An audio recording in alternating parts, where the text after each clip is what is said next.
What up, my queeks? Ruinous Man Thing here with part 7 of my Total War Warhammer 3 modded Throt the Unclean Old World campaign. So as we saw last time, we had our first battle against the dwarfs of the... I guess it doesn't really matter what their name was because I forgot it, but well, they'll never be heard from again, so they're gone. And well, we've got other beard things to take down. We also got our first Confederation against a minor clan, mind you, but with territory that had contiguity with our own territory, and so they were always fated to be confederated by us. They brought with them 4 weak little armies, which I did take a look through, and some of their units we will keep, or at the very least some of their heroes we will keep. We don't really care about their Skaven slaves and such because they are of the non-mutated variety, but we'll replace them with some better ones. Anyway, we'll deal with that as we start moving towards Karak-Drin, as we will be fighting them rather soon, I'd wager, though once again I would like Throt himself to acquire the defeat trait. Other than that, Thankful is doing a decent job up north, at the very least for now,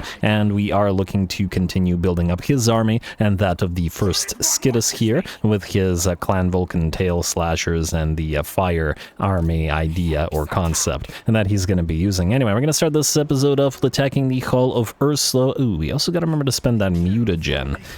You know what we can do? We can do this. We need to unlock a few more monster mutagen things.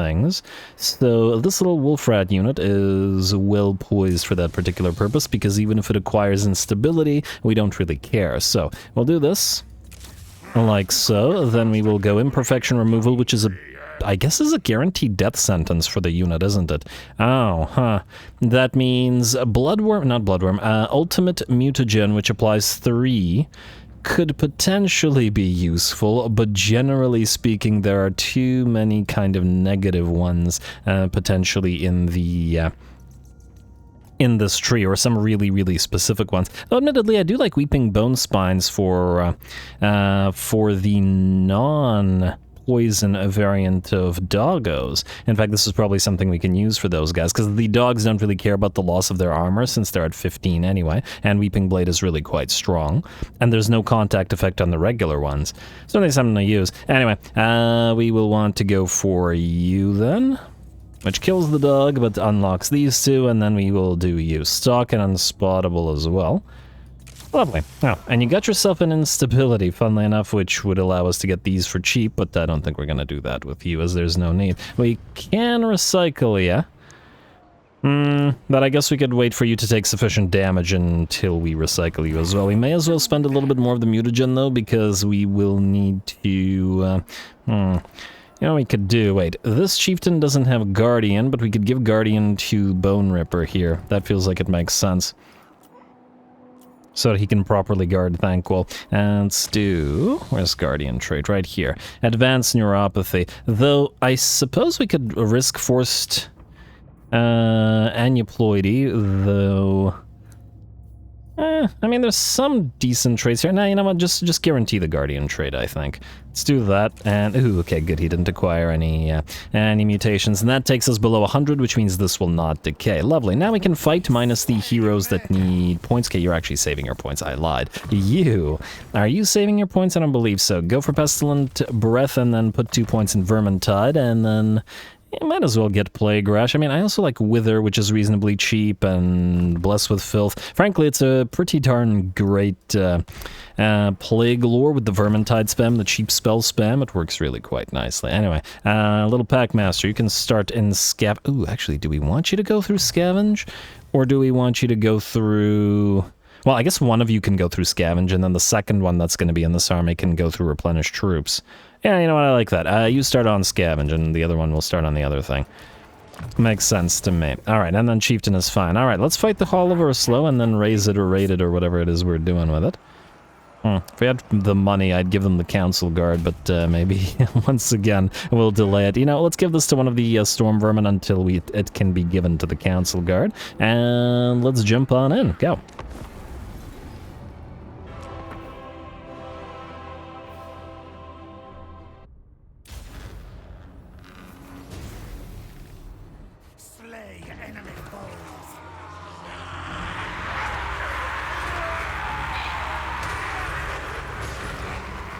Alright. Alrighty, here we go. Let's see how we do in a settlement battle. Now, Thanquol's army still has a little bit of a tough time dealing with enemy monsters like this big old mammoth, and though we have done some damage to it and summoned a unit of rats in its way, it's going to charge directly through them. Though, fortunately, and it's down to about half HP, we're going to smash into it with Bone Ripper to try to pin it in place while we keep those death globes with their anti-large being chucked at it. And of course our artillery continues to drop on the enemy that are trying to support it. Down goes the mammoth, and completely necessarily our mutant rat ogre Bone Ripper leaps into the remnants of some Norscan warhounds and sends many a rat flying as well. The plague claw catapults as well as the avalanche mortars have in the meantime destroyed the first unit of marauder hunters with the javelins, and I figured that the trolls would rush us, but it looks like they backed off slightly. Well, I guess that's more time for the artillery to go to work and for us to reposition ourselves. In theory, we also do have the reinforcing army of piles of Skaven. So, wow, what the heck was that, avalanche mortars? Enemy isn't moving and you hit right between the two armies. I mean, that's a good way to separate the two forces, I guess. Still a little bit annoying, though. And, okay, yeah, units are behaving kind of interestingly here. I wonder why. Whoa, whoa, whoa, whoa, whoa. Okay, that was a lot of death. Oh my lord, the artillery.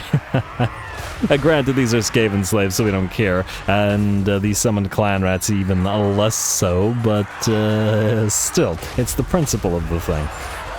But at the end of the day, it still means marauders dead and done for, and less enemy units to defend the enemy settlement. Of course, the avalanche mortars will be followed up by the death globe bombardiers, and the poison wind globadiers as well. Not as effective against infantry, but effective enough for our purposes. Alright, there we go. And it looks like that unit of marauder hunters with javelins is back, but not for long, I'd wager. Haven't seen the artillery fire in a little bit because they were repositioning themselves to fire upon something else. I do believe there's a unit of trolls up here that we wanted to try to force towards us, or at least annoy them slightly. We don't really have the accuracy to dish out sufficient damage to them, which is actually kind of interesting. I've definitely seen plague claw catapults menace single targets before, and I wonder if that has to do with the difference between them here and in vanilla, as in I do wonder whether they're less accurate in SFO, but it also could be the lack of veterancy and buffs we have for them currently. What I'm saying is it might change as we level them up more. Anyway, the enemy has gotten sufficiently annoyed and sent two Mantgores at us, one getting heavily damaged very quickly as all four of our heroes immediately rush it, and Bone Ripper goes himself to deal with the second one almost as quickly as the four heroes are.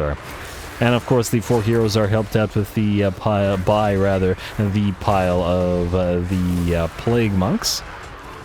And it looks like Mantcore 1 has dropped, and Mantcore 2, one more slam from Bone Ripper will drop that one as well. Very, very nice. And of course the artillery has been coming down this entire time on any enemy units that dare to close the distance enough to get in range of our plague claws.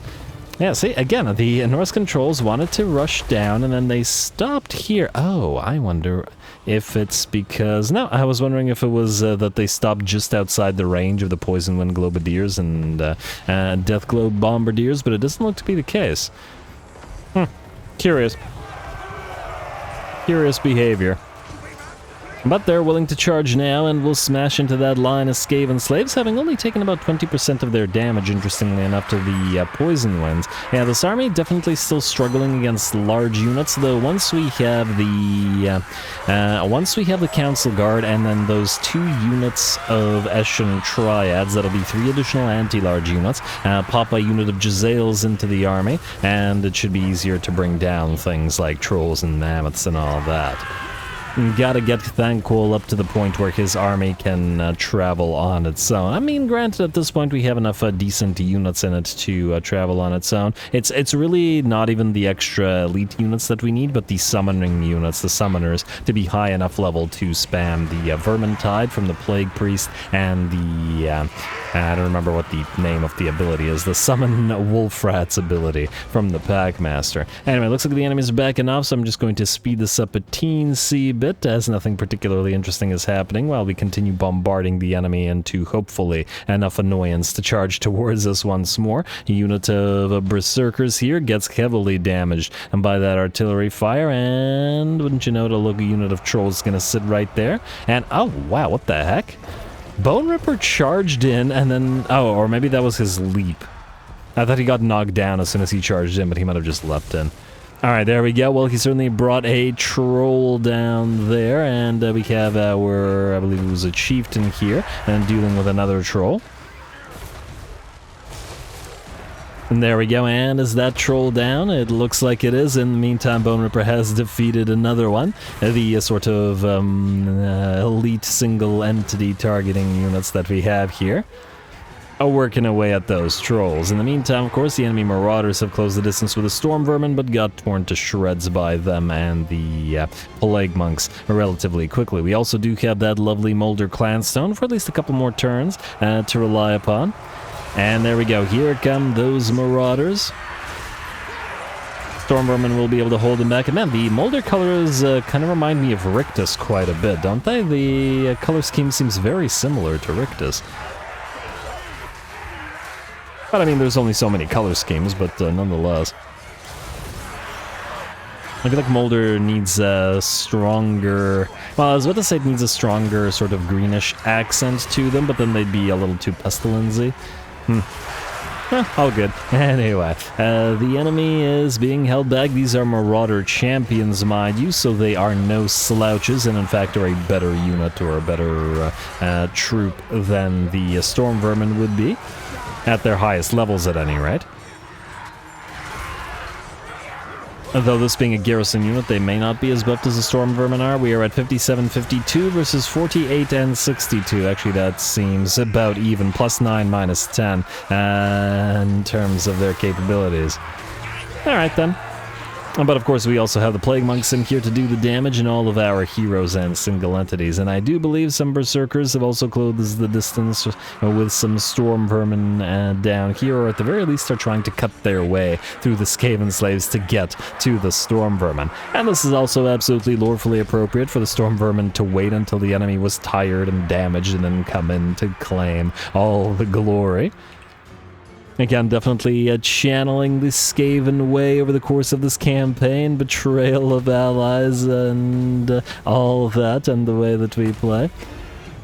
Been very enjoyable so far in that regard. Anyway, Bone Ripper is going to rush on in, sending a fair few of those. That's a good charge. Good job. Maybe if we do bump up your mass again, we could use some of these guys to...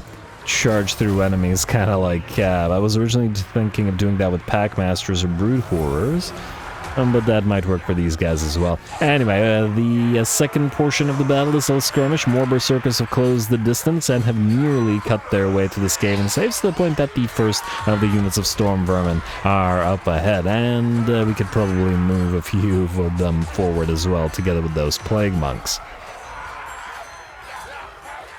And the enemy has a slightly different color scheme, a little bit more that puke green sort of deal, but at the same time, it's not so different that it isn't a little bit difficult to tell our units apart. Anyway, enemy units move close, and for now, while we have them, we might as well use our Warp Grinders. So we activate that Warp Quake, which doesn't affect our own units, but will hopefully deal decent damage to the Marauder Berserkers, especially lightly armored as they are. So just out of curiosity, these guys have done nothing but that one single Warp Quake against 2 units, which gives them, if I can ever select them, about 5,000 damage. Not horrible.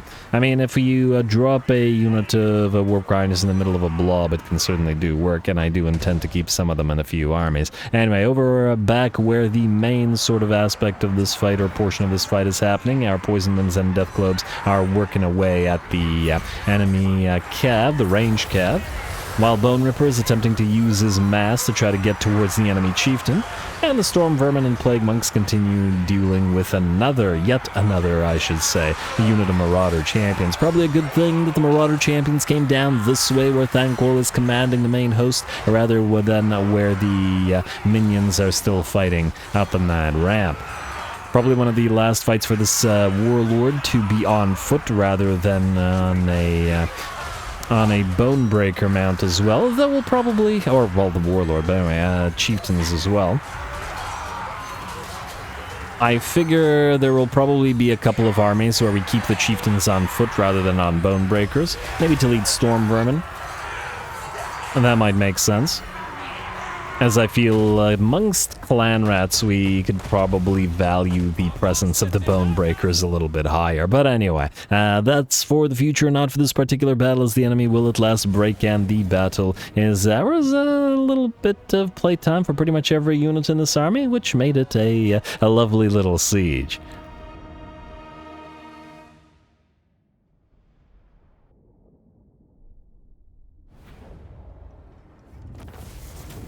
Alright, oh wow, plenty of XP for that particular fight. Huh, interesting. And, oh, it's because it's doubled because of profit. I was like, wait a second, that does seem a little bit high, but yes, okay, that does make sense, and profit will give us a decent bit of money for our trouble as well. Damage-wise, of course, the Avalanche Mortars and the Death Globes, followed by the Poison Winds, and doing decent work, actually outdoing the Plague Claw Catapults, which is pretty nice. 22k for Bone Ripper with extremely high damage delta's gold value, as it was hunting down the Manticores and the Marauder Chieftains, though admittedly it also took a fair bit of damage. We got 13k out on the Storm Vermin here. Very nice. Alright, and I'm sure we'll get higher values from them as well. In fact, wait, what do we have here?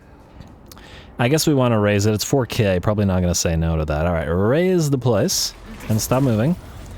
Alright, now can you reach the Hall of Urslo to immediately occupy it at tier 1? Looks like you can. Alright, so we'll colonize it at tier 1, yeah. We could go higher, but I'd like to max out our food fully first. Colonize like so. Butcher, and don't collect the income, but you can immediately upgrade the Slave Wharf, and then the Nest Layer, and then... Do we want to upgrade the Nest Layer here at Ursfjord Port? Yeah, why not? Why not? And then we can use Thankful to grab the Mysterious Island before moving on. You can also channel while you're at it. And yes, you know, for the units that we know we're keeping in this particular army, I think we're free to name them. Though, well...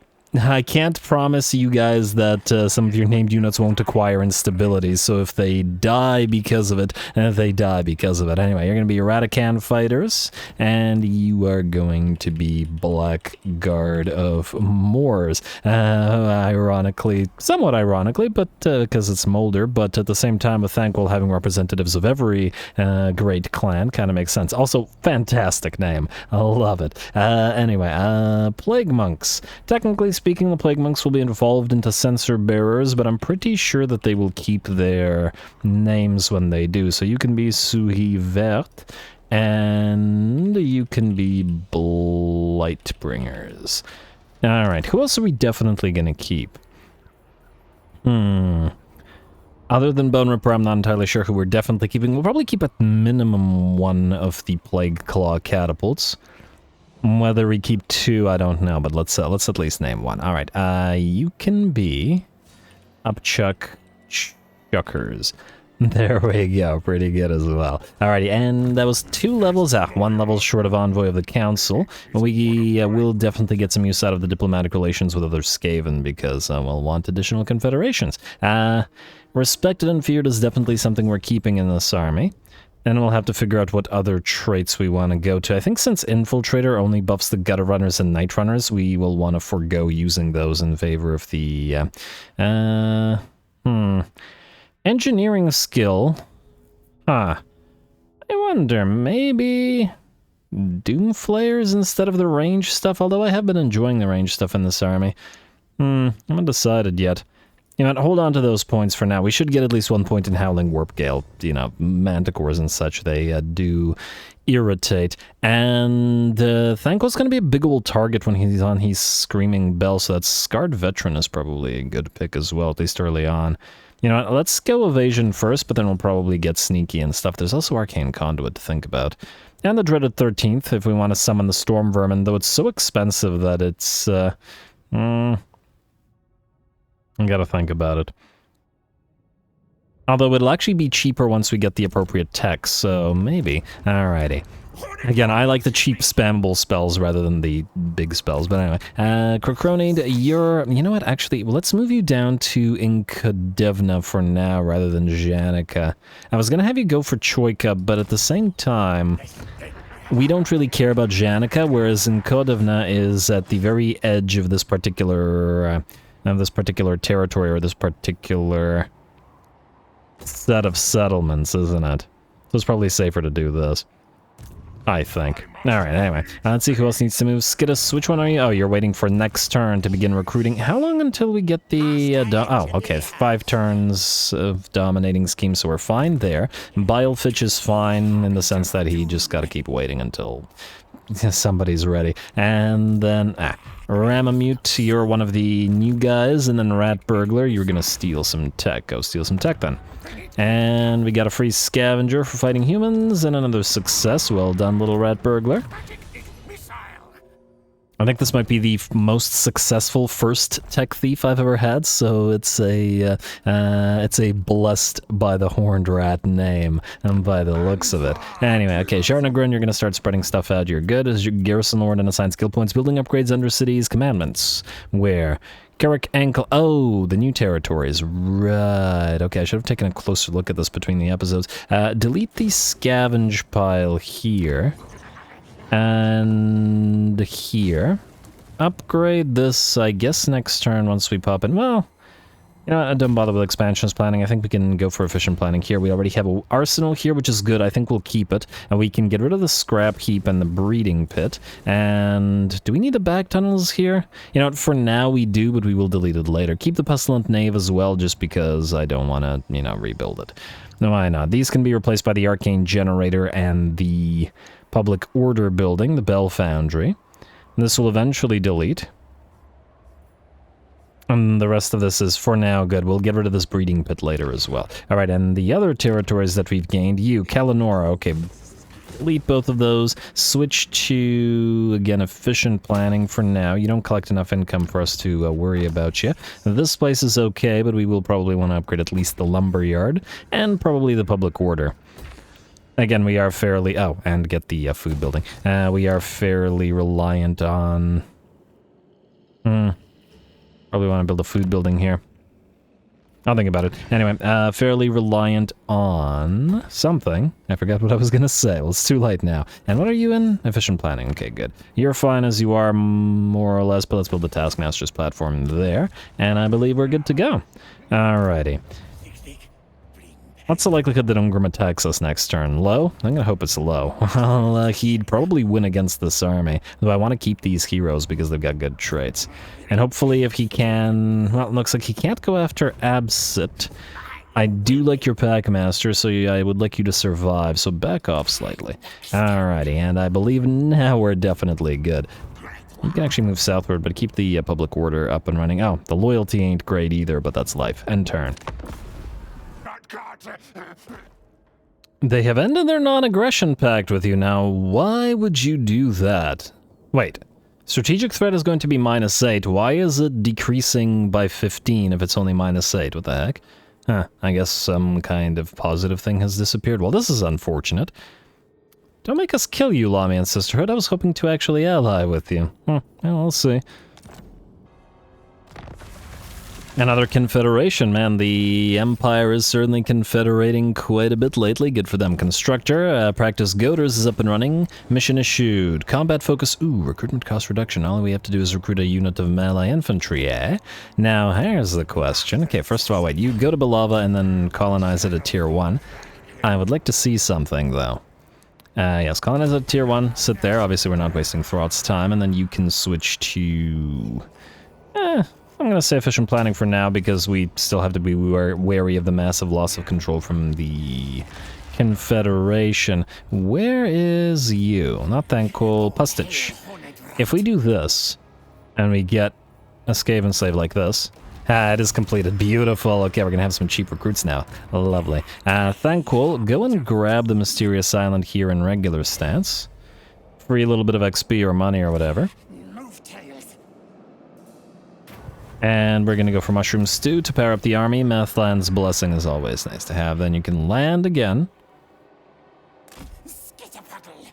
Like so, and then go into an camp stance so that you can regen and start moving towards Frozen Landing. This is the last territory of these guys, I take it? It is indeed. If they were elsewhere, I would have, conceded to allow them to have a single territory remaining, but I don't think that's happening now. Anyway, Skittis, we're gonna use you to recruit in a second. Let's figure out what else we want to do and where else we want to move. Now, Throt. As I said, it would be nice to get you up to Karak-Kadrin before we start fighting them, which we will absolutely do. You could quickly make your way through the territories of the... Oh. Serena Katrin. Wait. Are you able to reach you? Oh, just short, but she's in March stance, so you could reinforce if anybody can reach her. Crocronid at max range. Can indeed reach her. He's already had... What was her defeat rate again? In the SFO version, Ice Load Crusher does give us attrition -5 casualties suffered from all attrition faction-wide. That's actually really quite nice, because we can stack it with the thing we have. It's just disappointing that Throt just short of reaching her. But we probably shouldn't let her live here, because she could attack one of these territories and take it, which would mean sending Crocronid again. And I'm sure he could take her out again. I'm sure that wouldn't be a problem, because we already know that he's won. Yeah, what I should have done is maybe have... No, Mormel wouldn't have been able to reach. Damn. Alright, well, I guess that's going to be Crocronid's job. Okay, we'll deal with that in a second once I figure this out. Let's see what else we have to do. Oh, I just realized something. Undercity. A tech has been unlocked. Steal 10% of the experience earned by other lords. Faction leader. Beautiful. Alrighty, and let's actually check the Undercity, because if we're going to expend our money... Okay, so that's layers. The Ratkin Mafia is coming. I should giggle. We need to upgrade you to Scavenger Horde in order to unlock another thing, and then something here, wasn't it? Okay, you're already being upgraded. That's good. Yeah, just trying to unlock the techs in this portion of the tree. Is anything else critical? This is Scavenger Horde. This is all region owned by factions that you have a trade agreement with. The visible is nice. I do like the diplomatic relations. This is from Warp Token Mint. Where can we build a Warp Token Mint? What is a Warp Token Mint? It's one of these, right? Warpstone Refinery, Mine Shafts. Oh, it isn't one of those. Ratkin Mafia, it's one of these. -40 discoverability from. So do we have a place where we are free to build something that gives us that much discoverability? Not in any of these, I'd wager. Too risky. Do you have another free Undercity? Not you, I think, because this will be a +80 immediately. Oh man, I guess we don't have an Undercity that we can pop that into, can we? At least not at this time. What's the... When can we build another Undercity? 4 turns. Okay, so that'll be something Mr. Rat Burglar can do out here. How many turns until... Okay, 14 turns until we get another Super Undercity. Yeah, that's not gonna... What was it again? It was a +40? We could temporarily do it here and then delete it, right? What was it again? Warp Token Mint? Yeah, it's +40, so we could do this and then delete it. Oh, wow. This place is rich. Huh. That's actually probably a pretty good place to build this thing instead. Ratkin Mafia. I'm just gonna have to counterbalance it with discoverability. Even the basic level should be pretty nice. You know what? We're gonna build the Thieves' Hidey Holes here and go into Ratkin Mafia because, yeah, we can certainly make money out of Jarna Grund. Then we cannot build the other thing. Maybe we have a spare 40 somewhere. This is 50, so we could risk it going up to 90. And then obviously delete it later. Frankly, a lot of these things we will only need until we've unlocked the tech, so that's not a big deal. Huh. Wait, are you able to switch to this? Out of curiosity? If I do this... Oh, they are able to switch. Oh, that's nice. Okay, wait. That will give us expedited, which is... not here? I don't see... Oh, there it is. Lord Recruit rank +2, Lord Recruit cost increase. And it's not great, but at the same time, it's probably something that we want to build before we delete it. But anyway, I guess we can build the Warp Token Mint here until we're ready to delete it. You know what? Just to guarantee-ish and that the place doesn't get destroyed, we'll build the Murder Holes here, which will at least counteract the discoverability slightly. And we'll see. Oddly enough, Castle Drakenhof isn't generating a ton of cash. Income from all buildings, local. This would actually help Castle Drakenhof out once we have the black market tech as well.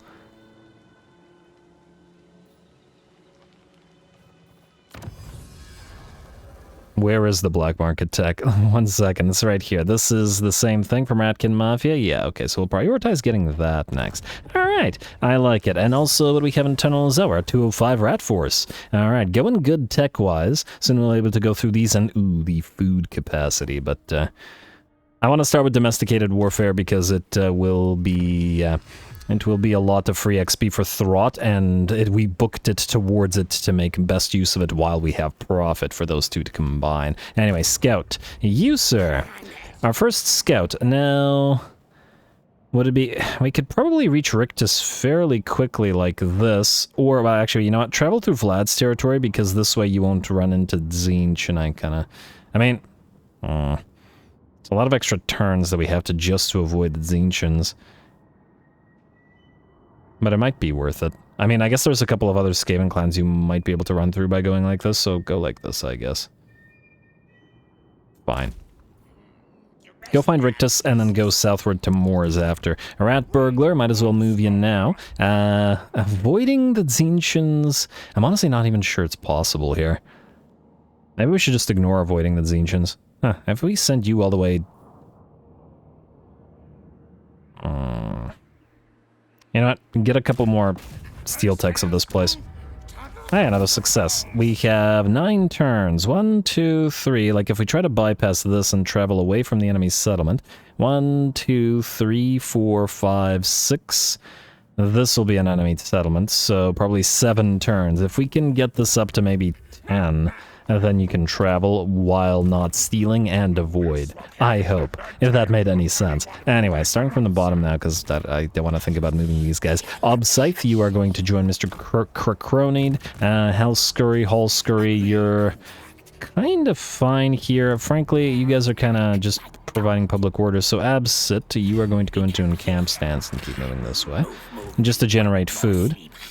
And you're gonna stay here while we deal with this. Now, speaking of the things that we're dealing with here, go for the Arcane Generators and the Taskmaster's Platform. Again, Taskmaster's Platform, and then here we're gonna go for the Storage Caves, this to be replaced by Packmaster's ID Hole. I don't remember what the name of the building is. The thing that builds Packmasters. And the Seep Gore we will probably trade to the Lamian Sisterhood in the hopes of actually staying friends with them.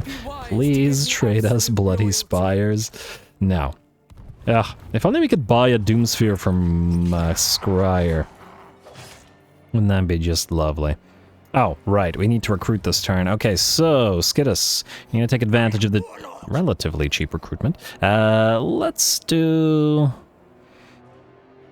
I'm gonna say Triads. Let's do Triads for Thankol. We'll do Death Runners elsewhere. Well, frankly, we'll build more Triads elsewhere. I wanted also for Mr. Skittus. Well, these things are probably not reduced. Yeah, because it's melee.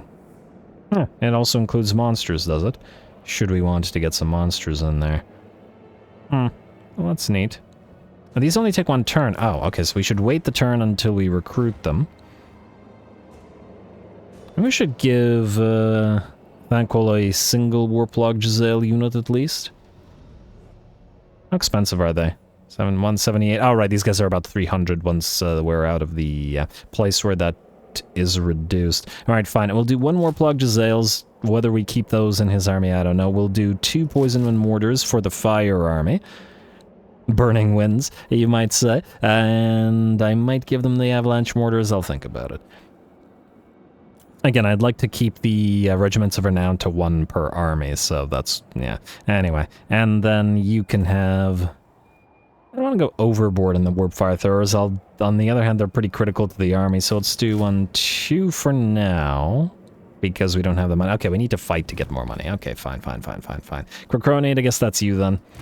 Okay, 1 last paranoid check. Throt, you sure you can't reach Serena Catrin? It's so close, but I'm pretty sure that the AI moved her here just specifically because he can't reach her. Alright, fine. Crocronate, go. Kill again. You can't reach Troika, can you? No. Alright, Serena Catrin, how many times do we have to teach you this lesson? Or how many times does Crocronate? The Brood Horrors are still hurt. Oh, I should give them...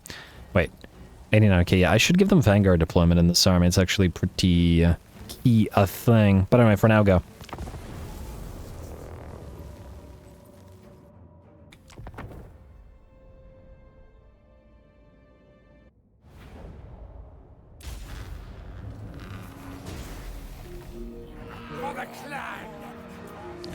Alrighty, here we go. Tsarina Katrin at the head of the column begins casting a Frost Maiden's Kiss, but immediately gets targeted by our entire army. Less than a single volley, and she gets brought down before that Frost Maiden's Kiss connects, and thus no casting to be found. Now that's what I call an ambush. Certainly not something that we've been able to do a lot so far with the Eshin army, which is perhaps, I don't know, not doing them justice at the current time as yet. They have been doing justice in their sneaky fighting and being very, very effective at it, mind you. It's just that they've had surprisingly few ambushes, or we've been relying on surprisingly few ambushes so far. Admittedly, ambushes almost feel like cheating against the AI because the AI is so bad at dealing with them, but you know, it is what it is. Anyway, the battle continues. The head of the column had some of those Kossars with shield and saber and also blasting charges, and thus we get a little bit of damage on a couple of our units of shuriken chucking gutter runners. Not a lot of losses, 14 by the looks of it on the unit that got hit by the couple of volleys. And hopefully few enough, if any, of the enemy will be able to close the distance into melee now that we have a nice sort of half-moon formation of shuriken units throwing those fairly high damage-dealing shuriken at the enemy. And the armored Kossars, you have to remember, are a fairly fragile unit. Yes, they're armored, yes, they're shielded, and yes, they have bi-directional block, but they are, their HP, I believe, is relatively low still. Max HP is at 13,500. So yes, it's higher than a gutter runner unit, but it would be lower than a tarpit unit, or I don't know, certainly lower than a unit of storm vermin, I'd say, which I believe are 16,500 for comparison to a unit that has about the same armor as an armored Kossar unit. But anyway, the enemy rear line, if you're wondering what the heck is going on, they've been trying to focus on the Ix's triads, which have been spawned, as in the copy, the decoy.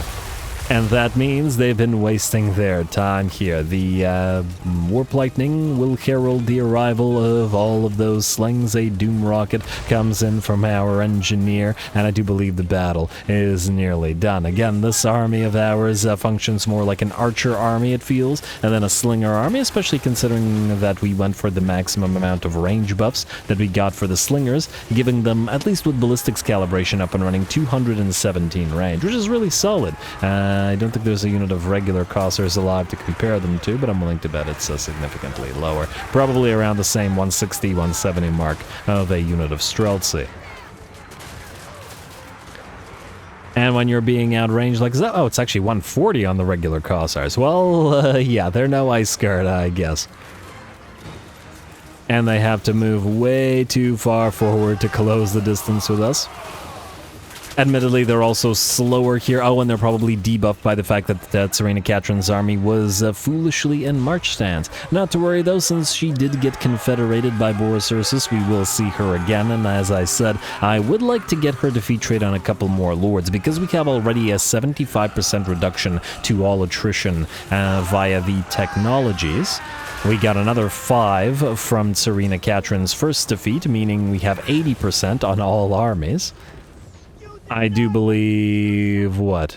I mean, we're probably not going to try to farm her defeat rate 4 more times, but if we did, it would make all of our armies immune to attrition, which would be pretty swell, you have to admit. And though on the other hand, it's fairly easy to acquire at least some anti-attrition, whether it be a lord through a lord's blue line, or whether it be through any number of heroes. I believe a single Packmaster has a minus 15 if you want to use it, and I'm not so sure, but I think maybe chieftains have it as well. Anyway, we'll find out. Either way, absolutely brutal ambush that tears through the army like a, I don't know, shuriken through butter.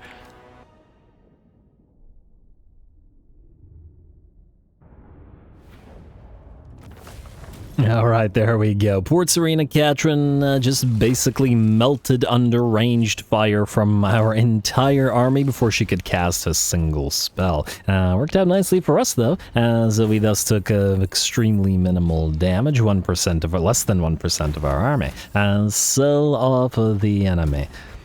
Lovely, and I take it you can't go into any kind of stance. Ooh, free Trickster's Helm. Very nice. Go channel. Yeah, your mana's basically gone now, unfortunately. But anyway, I guess you can go for Troika and then see what you can do about these places. This guy's probably going to push towards Kadevna. Alright, fine. I wanted to spare the building of this, but I guess we'll just have to build it now. Alrighty, and then Trickster's Helm. I guess can go on Thankful. I also wanted to get a nice helm for Mr. Gorich, but for now, the only legendary lord should have them. Thankful. All the blue items, none of the achievements. But anyway, it still amuses me greatly. We've got the Confederated armies, don't we? So Halscurry and Absit can sit there for now. A Ramamute. Frankly, I'd like for all of your armies to sort of join together into one army rather than, you know, pile of garbage from both of you. And we don't really care about Seep War. I guess then... I guess we'll do a switcheroo. We'll send Medable Hemlock down to Voltsara, and then this way we won't have to use Throt to do it. So Throt, you're going to march stance all the way this way until you can reach Ungrim Iron Fist and then start working through his territories. And that means I guess we can maybe risk moving these guys out here. I mean, Throt could probably jump all the way to Kazadir Kolaz, assuming that... Okay, wait. Okay, Ungrim is still there now. We can't deal with that. At least you can't. You'll just get obliterated. So yeah, sit in Seekor for now. And then maybe you guys will jump down when you're ready. Alright.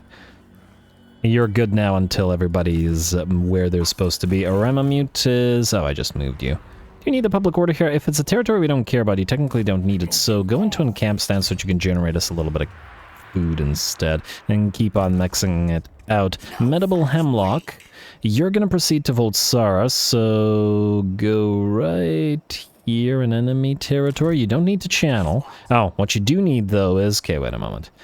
Let me just see here. Can you raid? Yes. Raid for the turn. It's... Oh, wait, is this our territory? Yeah, that's not Voltsara. That's our territory, damn it. Alright, go into encamp. Oh, and you can't encamp, so channel. I'm probably going to keep this guy. We did need another warlord for more Ravenous expansion. He's decently high level. I don't particularly care for the Sacred Banner of the Horned Rat. However, that -8 leadership reduction can combine with the 4 leadership reduction from the Battle Banner. And I'm going to take a look at the heroes again and see if we got something else that reduces leadership. Maybe Plague Furnaces do. And just see how much anti-leadership we can stack in a Skaven army. It'll probably never be even close to as effective as it would be in a Drika's army, for example. But it's really something that might be interesting to try and think about. And we'll see what we can make out of it. And if anybody remembers any particular units that might cause an enemy leadership reduction in the Skaven roster, do let me know. I would appreciate it. And, oh, Contaminated maybe? Wait, the Contaminated trait I just want to see here. Warp Scorch Contaminated?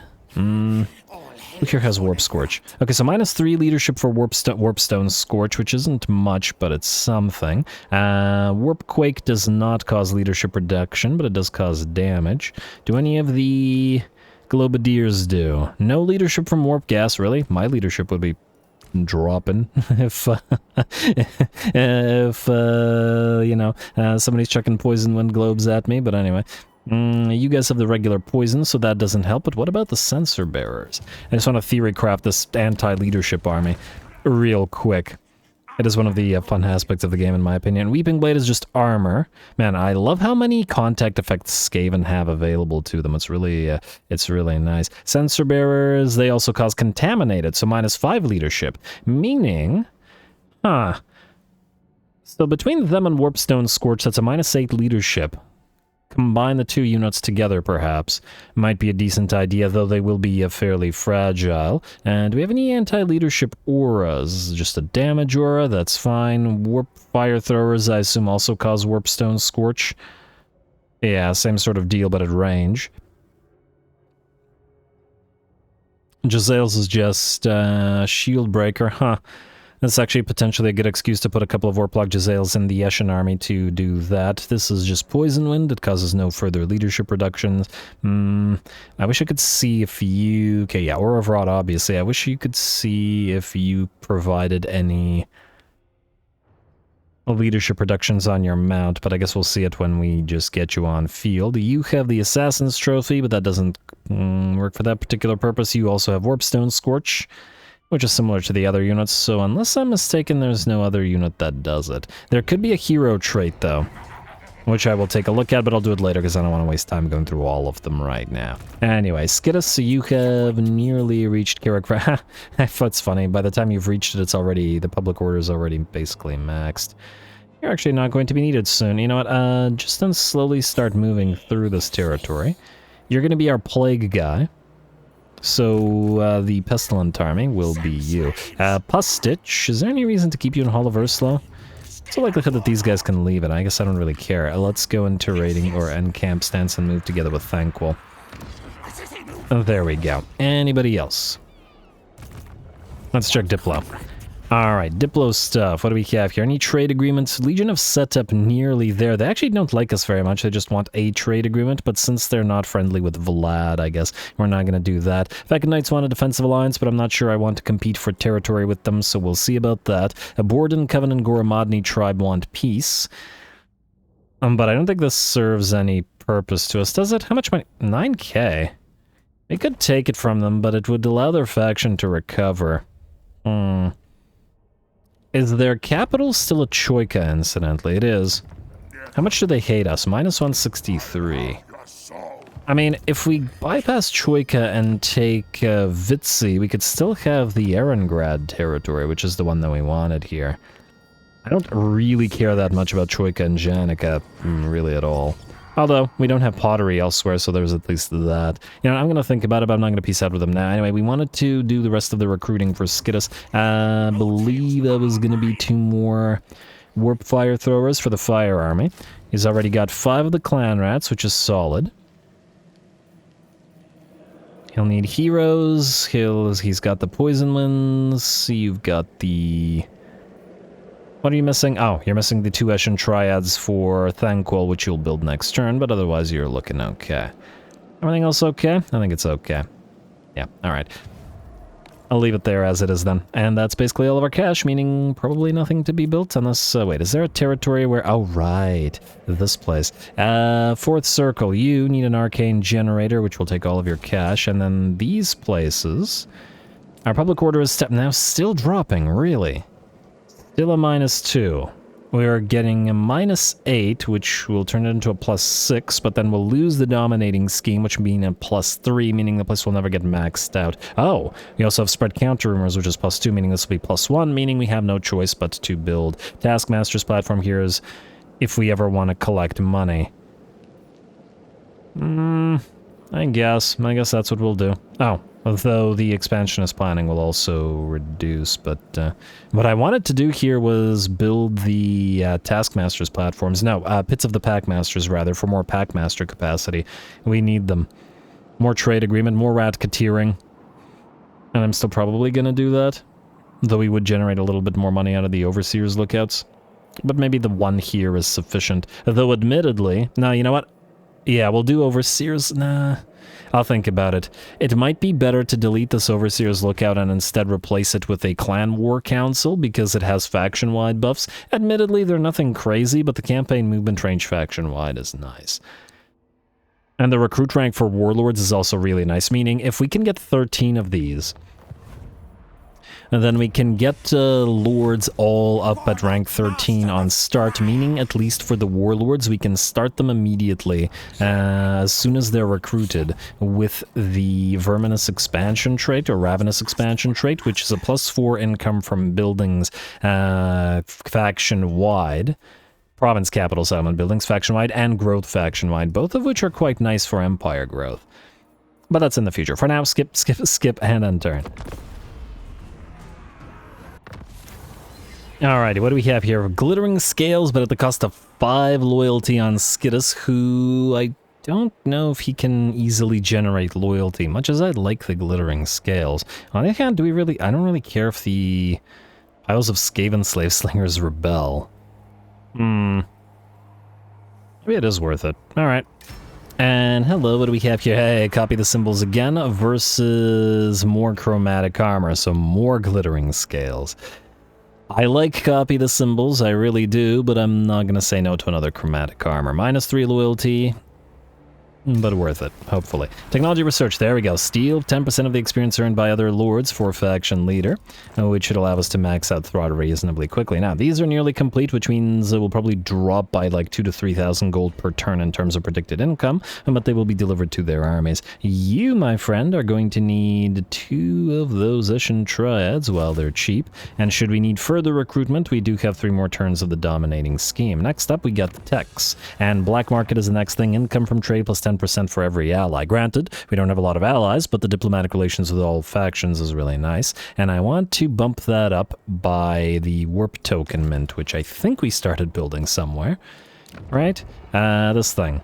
Yeah, you're going up to warp token mint, like so. You, the layer tech is domesticated warfare, which we just built, though we don't need it anymore, so we can switch you to the other building and then delete you after. Like so. Wait. This is the Ratkin Mafia building. This is for black market. Right. Oh, this can take 2 turns. Oh, whatever. Yeah, switch you. There goes all of our money. But it's necessary. And then you are on the way to building that scavenger horde. That's fine. We'll get our money back from most of these, and then you are on the way to building the other thing. Yes, alright, good. Good, good, good. Wait, is it critical to build the black market right now, or should we... Well... Our rat force will keep climbing anyway, so it's not like we lose anything, really. Oh, actually, this is going to take 2 turns now. If we build one of these, I'm willing to bet it'll switch to 1 turn. So go for food capacity. And then I'm willing to bet that this will go to 1 turn next turn. I'm not 100% on it, but I'm 99.9% on it, so, you know, pretty close. Anyway, you, keep on going southward. It will take you a while to travel through the mountains. I wonder why Skaven heroes aren't given the underway stance ability. I find it kind of weird that they don't. Maybe it's just, I don't know, some kind of limitation prevents them from programming that for heroes. Steel tech. Scavenger, another success. We are at 10 turns now. Maybe we should start traveling with you. Wound. You're a good little rat burglar. Alright. There's a one rat lab, I don't know. You. Obscythe, go down here. Oh, I actually wanted to check these guys. What do you do for the army? So enemy range reduction is really nice. Eshin Mystique is enemy missile strength reduction, so basically guarantees that we win the shootout. Master of Yin gives us the enemy armor reduction as well. That said, this is more of an enemy debuff rather than our own unit buff, which by the looks of it, you don't actually do. Alright, well then, I think we can stick to just having the 1. And just so that we have access to the Eshin sorcery in that particular army. I think. Anyway, the rest of you guys... Okay, no, let's start from the top. Mr. Moulder, aka Throt. Oh, you can reach Voltsara from here, can you? Oh, no, you can't. Oh, actually, you can. I'm lying. You can raise it and we could probably retake it Medable then. I think we can do that. Alright. Go take a Voltsara. And I guess we'll start moving into this territory. The other option would actually be to give it all to the Red Eye so that they're the ones that deal with the enemies down there, but no, whatever. Pyrrhic victory? The heck are you talking about? Against this garbage? Okay, admittedly it's not garbage, but I still disagree. Alright, we'll move Mr. Medable in to reinforce. You know what, Medable, you could do 2 other things. Let's get the Skaven slave slingers to become clan rats. 200 for clan rats? Feels expensive. But nonetheless. Without mutations, the Skaven slave slingers aren't super useful. And let's do that. Then we'll bump up the regular clan rats into shielded clan rats. Like that. We'll get you into another clan rat, and you guys can become... Well, we probably can't afford this right now. Alright, well, that's good enough for now. Maybe one of you to become a shuriken guy. Like so. Alright. And just to make the army a teensy bit stronger, I do like these chieftains, although the second chieftain is going to go into a different army. Probably a good idea to put it in the clan rat army. Well, actually it doesn't matter as much as you'd think. Anyway, now we can decisive victory with low casualties, so we'll do this. And then we will raise the place for a decent chunk of change. Like so, free engineering student, free grand banner of clan superiority, slayer, and then we'll move Medieval Hemlock into Voltsara to immediately occupy it at tier 1. Colonize. Alright. And then don't select the... You know what, Throt, while you're down here, maybe we will move you southward to take Vitevo and all of these places. Maybe fortify. It's not like we're at war with Mr. Ungrim yet. He is busy fighting the Broken Wheel and the Red Eye, and maybe they can keep him busy while we make some inroads here. I am curious to see whether he's moved away, though, so go here, and nope, he's still sitting there.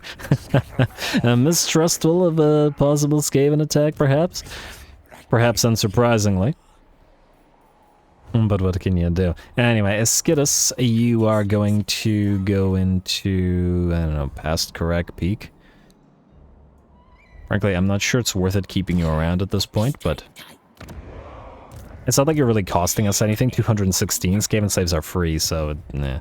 Just trying to use them for military presence. Korkronid, alright, you've done good work, and you will probably continue doing so. You can actually ignore Choika and go to Zhidevka. The main issue there is that I'm a little bit still worried about in Kadevna. Even with the alarmed tunnel, it's kind of iffy. You can't reach Kamish.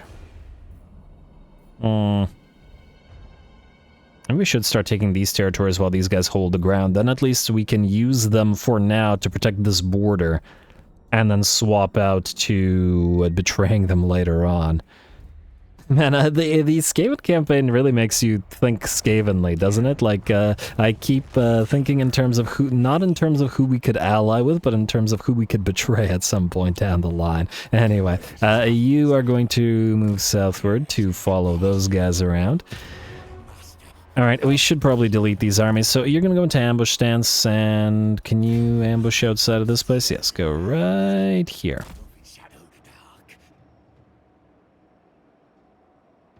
And then we'll grab Kamish, or possibly destroy the armies at Kamish, and then move up to Choika, hopefully before they can take Janica, though again, I don't care that much about it. Anyway, Skidus is fine, thank all. Back to you, Kent. You are going to go and raise Frozen Landing, and then we'll use Pustich to take it. As one does. Alrighty, and... oh, finally one we can auto-resolve. It's probably going to hurt us a fair bit, but at the same time, at least we won't have to waste Thanquil's time. He's a busy rat. Yes, yes. Alright, go, go, go. And... ooh, wait. I forgot one thing. We need to check if we have any new Scab Discard guys. Eshin Prowler. Oh, I really like the Armor of Darkness spell. Infamous Eshin Prowler is pretty good. Hideous Stench Plague Addled. Okay, no Scab Discard, and we are out of capacities, even on the Packmasters. 8 out of 6. Okay, well, we'll need more buildings. Yeah, these guys are good. They're ludicrously expensive to recruit, though, but they're basically free in terms of upkeep. The thing is, the Armor of Darkness spell when overcast is area, right? Yeah, it is. 50 armor and 50 missile resistance will counteract the relative weakness of clan rats and Skaven slaves to range fire, which we'll probably want to put to good use, so maybe we'll summon him in a turn or two. Anyway, Thanquil, have you do this. Auto-resolve it. I assume nobody will die. And even if they did, I'm not sure... well, out of this army we don't care. Another Grand Banner of Clan Superiority. Nice. You can raise the place. And we can have you... okay, wait, who got that? Okay, wait. Thanquil, Live God Bonebreaker, good, Gormadni Tribe destroyed. Sucks to be them. Sucks to have been them. Okay, I don't know where the other Grand Banner of Clan Superiority went, but what I do know is this. You go to the Frozen Landing, and then colonize it. At tier 1. Yeah, I don't want to waste the food. It's not a critical territory up north. We can upgrade Frozen Landing's port immediately, and then the nest layer, and then pop it into... efficient planning. We have 3 more turns of the massive public order malice. You can switch to channeling again. And then I would like to do this. You have 1 Grand Banner of Clan Superiority, we'll give them 2. One for each of the Storm Vermin, and then the Razor Standard is going to go to the Council Guard once we pop them into the army. Alright, and Traer is still providing public order to 5th Circle, which is still dropping in terms of public order. Yeah, alright, fine. Build the Taskmaster's platforms then. It is what it is. I guess it's not... It'll probably never make a lot of money. But it'll be some. I'm just wondering if it's not worth it and we should just build the additional pits of the Packmasters here. No, screw it. Build the pits of the Packmasters. I think with this maxed out, eventually the place will generate enough money that we don't care. And I guess we should upgrade the Grand Warren so that it starts growing to tier 5. And then switch you to expansionist planning again. Or efficient planning, actually. There we go. Alrighty. Any other buildings that remain critical right now? You're fine insofar as I don't want to invest in anything there. We do need more food buildings to replace those that we deleted. 8th Circle and 9th Circle. Minus 13. Yeah, okay. This place, unlike the other place, will need... wait, actually, out of curiosity. Hero capacity +1 for Packmaster, okay, but it doesn't do anything else. Alright, so build more of the Taskmaster's platforms and upgrade the Warp Lightning capacitors. This place will be tier 5 soon, and we will upkeep production for Rat Ogres and Help at Abominations faction-wide. Yeah, we're definitely going to put that to good use. Minus 13, ouch. 4 turns, so this would switch up to 6 turns, but we really need the public order. Alright, give it one more turn, and hopefully I don't forget. Your public order is fine, though, so we'll go for the giant fungi caverns. What about here? No fungi caverns, yes fungi caverns, or Square River. We can upgrade this place. Ooh, hello, Kislev can upgrade its nest port. Yeah, doubling up on the amount of money that it makes, I like it. And then I guess we can't build anything else. Actually, this place and this place should be rebuilt or changed up to giant fungi caverns. Well, actually, starting with the public order, but anyway, that's all the money we have once again, and no more moves to be made, so we'll skip, and we'll end the turn.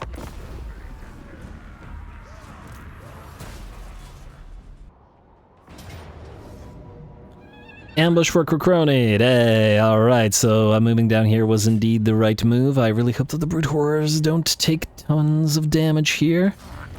Nope, they're okay. Beautiful. And we'll take the money.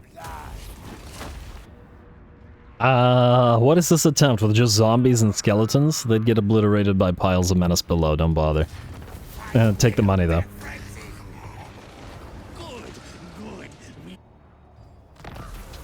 Alright, what do we have here? Bilefitch, Test of Loyalty, Tail Stretcher gives us ambush success chance by a fairly big amount, or Hero Action success chance for Assassins. I think we get more mileage out of the ambush success chance in the event that we actually ambush anybody, because this effectively gives us nothing. We don't care about the action success chance for Assassins. Tail Stretcher it is.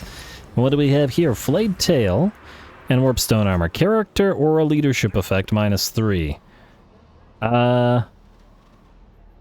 Ooh, income from all buildings +10 is really good, but we have several lords that are lower in loyalty right now, and I'm not so sure I'm willing to risk the -1 right now, so I think we'll just grab Flayed Tail.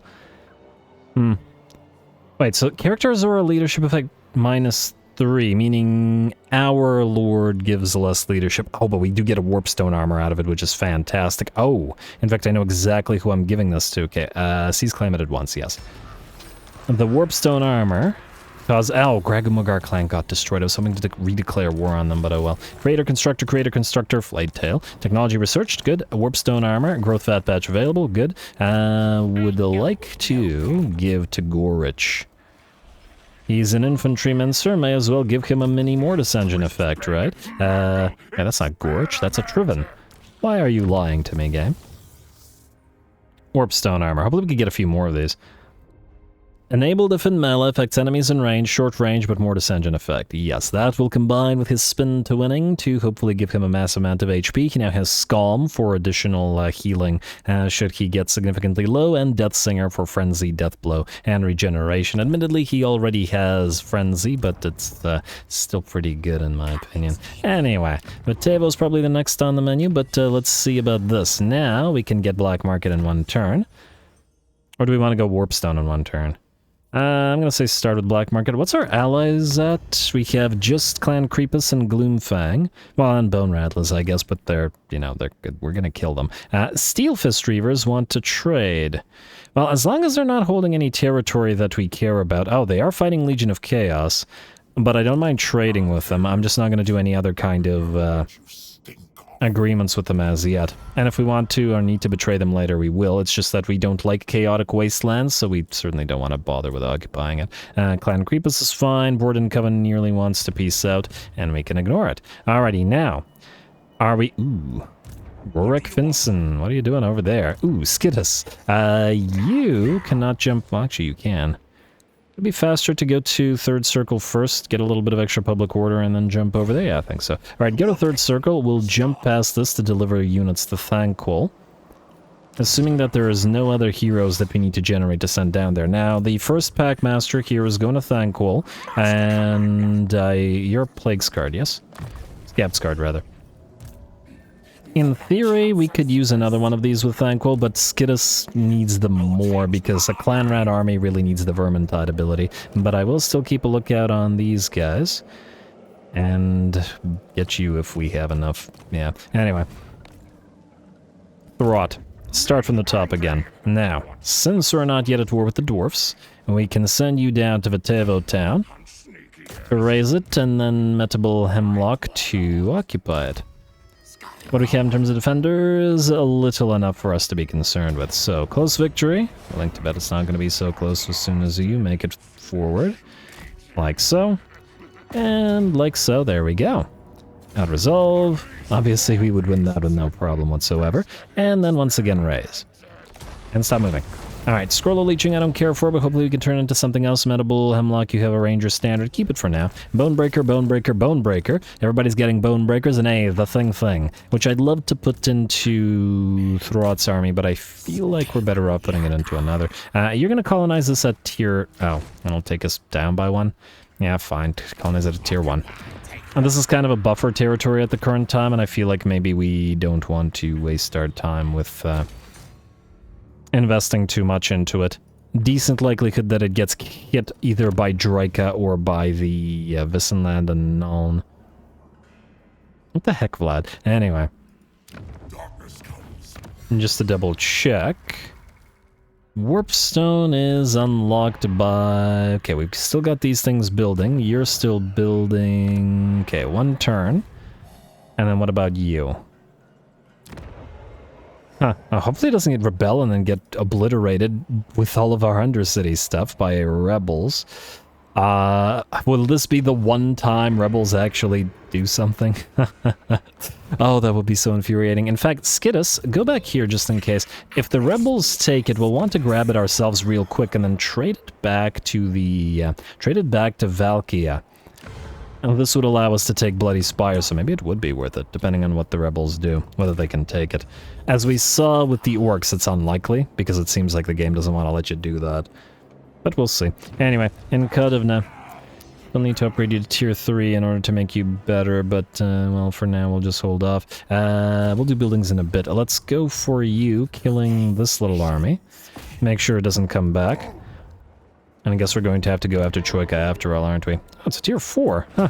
I feel like that might mean that they'd be willing to sally out and attack us, which is good. Let's get you to max out your healing. Can you go into raiding stance? No, but you can't channel. Oh, you're basically at 0 again. Come on, man. Alright. Who's next? Trera is fine. For now. Public order isn't there. Thankful, however, is moving towards those dwarfs now. This will put us into Sjoktraken, and thus towards Krakadraken, and you are going to keep following Thankful with your little follower army. And frankly, all of these guys need to be replaced by more mutated Skaven slaves. I've been waiting for them all to die, but it hasn't happened yet. It'll happen eventually. Actually, while you're here, Inspiring Presence, Root Marcher, and... Well, we want you to get up to Ravenous Expansion. For now, though, I guess you'll go through Tail Weapon. And, well, I guess we could make you into a stronger fighter while we're not getting you to, you know, carry any actual units around. Works for me. Anyway, Bilefitch. Oh, actually, that army will need the Moulder stuff, won't it? I wonder if you can take this. Maybe. With the other little army. Though we probably need Throt himself to deal with this place. But anyway, I just want to wipe out the Kislevites down here. That hasn't changed. Anyway, Absit and Halscurry, you're still waiting until Mr. Ungrim leaves, and then we can start pressing our advantage. These guys, again, they're not really costing us much, so I don't really care about the fact that we have armies not doing anything, and as long as they're in offensive and camp, they're not actually costing us any money, really, or any food, really, either. Ramamute, Halscurry, Obscythe, you are going to join Crocronid still, Rat Burglar. One more Steelies, one more success. If this succeeds, come on. Hey, there we go. Alright, I think now we can start you moving. I think I said 11. Or I'm going to assume that I did. And then you, keep traveling. Rictus is here. Alright, I guess you're going... Well, I will think about it for a couple more turns, because we might also just switch and send you to Scryer and to Eshen. Would allow us to move through some territories here, especially if this guy's going to go down to Rictus. Maybe that's the better way, more efficient way to do it, so we don't have to rely on having so many scouts out there. Wait, where is Pestilence now? Is Pestilence in Bretonnia as well? Is there Skaven corruption here? Somebody remind me where Pestilence is on the old world map, because I am drawing a blank. Hopefully they're not dead, but anyway. Wouldn't be that big of a deal if they were. I believe that's all the moves that we needed to make now, so we can build buildings and go next turn. Alright, we got a decent bit of money. Let's spend it on making more money, and food. Giant fungi caverns for you. How many more turns do we have to deal with this? Okay, 2 more turns. Oh, right, this thing. I guess we could just upgrade it once and for all and never have to deal with it again. Just max out the pit bottom. Yeah, fine. Let's do Depths of Hell Pit. Let's max out the Arcane Generator, Warpstone Generator. That food consumption is horrific, but what can you do? Yeah, might as well max out the Laboratory and the Overseer's Lookout, meaning we never need this again. We're going to switch you briefly, at least for now, to Efficient Planning, and then once you max yourself out, maybe we'll be able to switch you to either food or money generation. Carrick Vlag, build the Overseer's Lookout. Any cheap money buildings? Prague, I'd love to upgrade you, but we can't right now. We can get the food building here, however. And Duclis Forest, I'd love to upgrade you, but similar sort of situation. In Kadevna, you know what, let's upgrade you. Otherwise, you're gonna get attacked. And you know what, let's upgrade this place as well, just by 1 tier. And that's most of the money that we have. Oh, right, I wanted to upgrade these things as well. Yeah, go for it. 1 and 2. Good. Public order is rising here as well, and that'll be 2 more Packmaster capacity. Skip, and end the turn.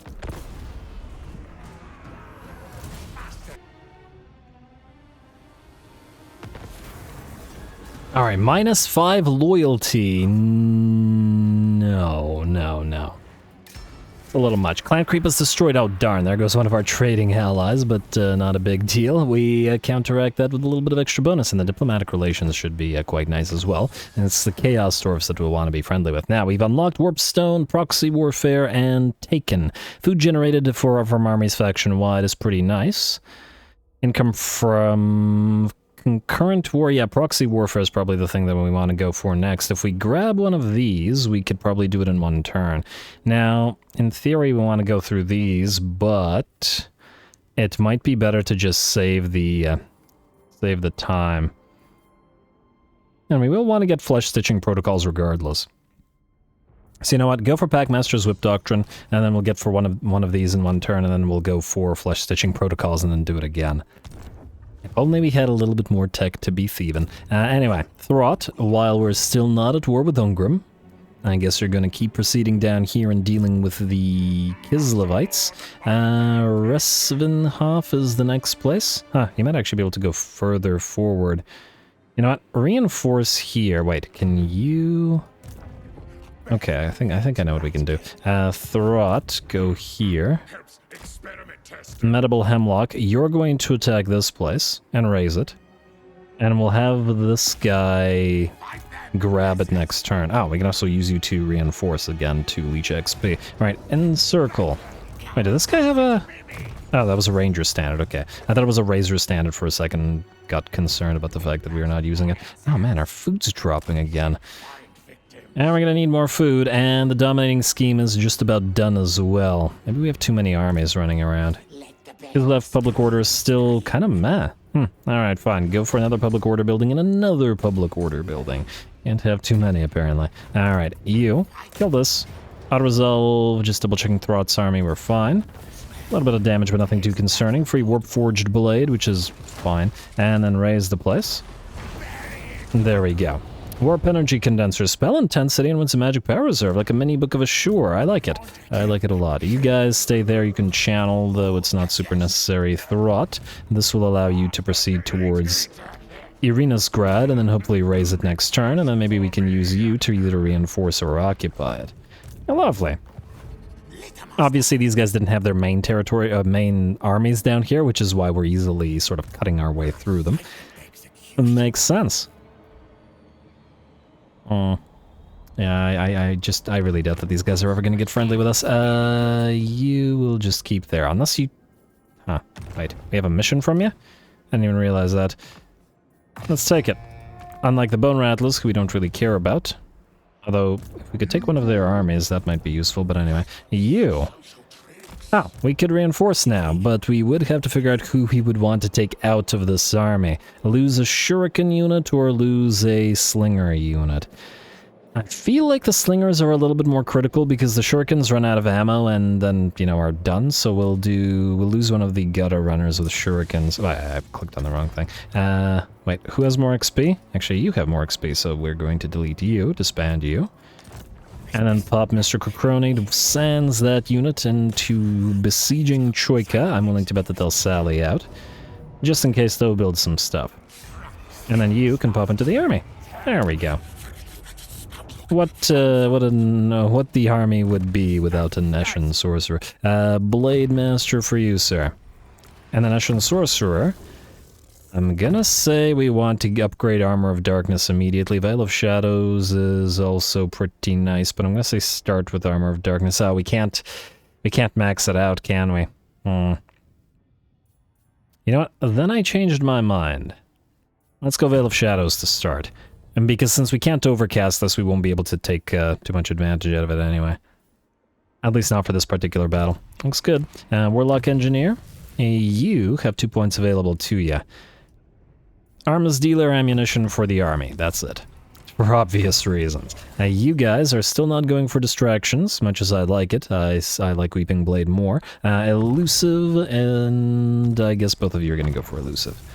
I like so. Hopefully we can find another one of these engineers knapsacks. Anyway, you besiege this, let's hope that the enemy comes out and... why are we losing mana in every single army, every single turn? Unbelievable. I just want to cast a spell. Game. Okay, Skittus, you are now able to move. I guess since we're not actually directly fighting these guys, we are free to trade stuff to Thanquol. You just have to figure out what. You know what, Thanquol, lose your Skaven slaves. Trade this, and we'll delete this one. Alright, just delete you. Then, Skittus, you will jump down here. And you will trade to Thanquol, his second Packmaster, which is absolutely necessary. And keep your Plague Priest standing. It will temporarily, at least for now, give him the Warlock Engineer. Well, then again, this guy's the Warp Fire Throws. You know what? No, you keep your Warlock Engineer for now. Give him the Eshin Triads, which gives him 20 out of 20. I was thinking about taking out the Warp Grinders in his army, because I feel like he doesn't need them. And I was going to give him a Warplog Jezzail. You know, maybe we'll wait for next turn to do that. And you now have a Plague Priest, a Warlock Engineer for these guys, which thus Thanquol does not, but he has the Lore of Ruin anyway, so he doesn't need it as much, and maybe I don't want to rely on range too much. Oh, right, we probably want to move the Avalanche Mortars out and replace something. Oh, we take both of the Warp Grinders out, we swap them with the Council Guard and the Jezzails. Alright, fine, yeah. A Stitch. You will take the 2 Warp Grinders. Lose these two Skaven saves because they're less mutated. And I prefer the Spear ones. And then grab these two warp... Oh, I clicked the wrong guy. And then grab these two warp grinders. Lovely.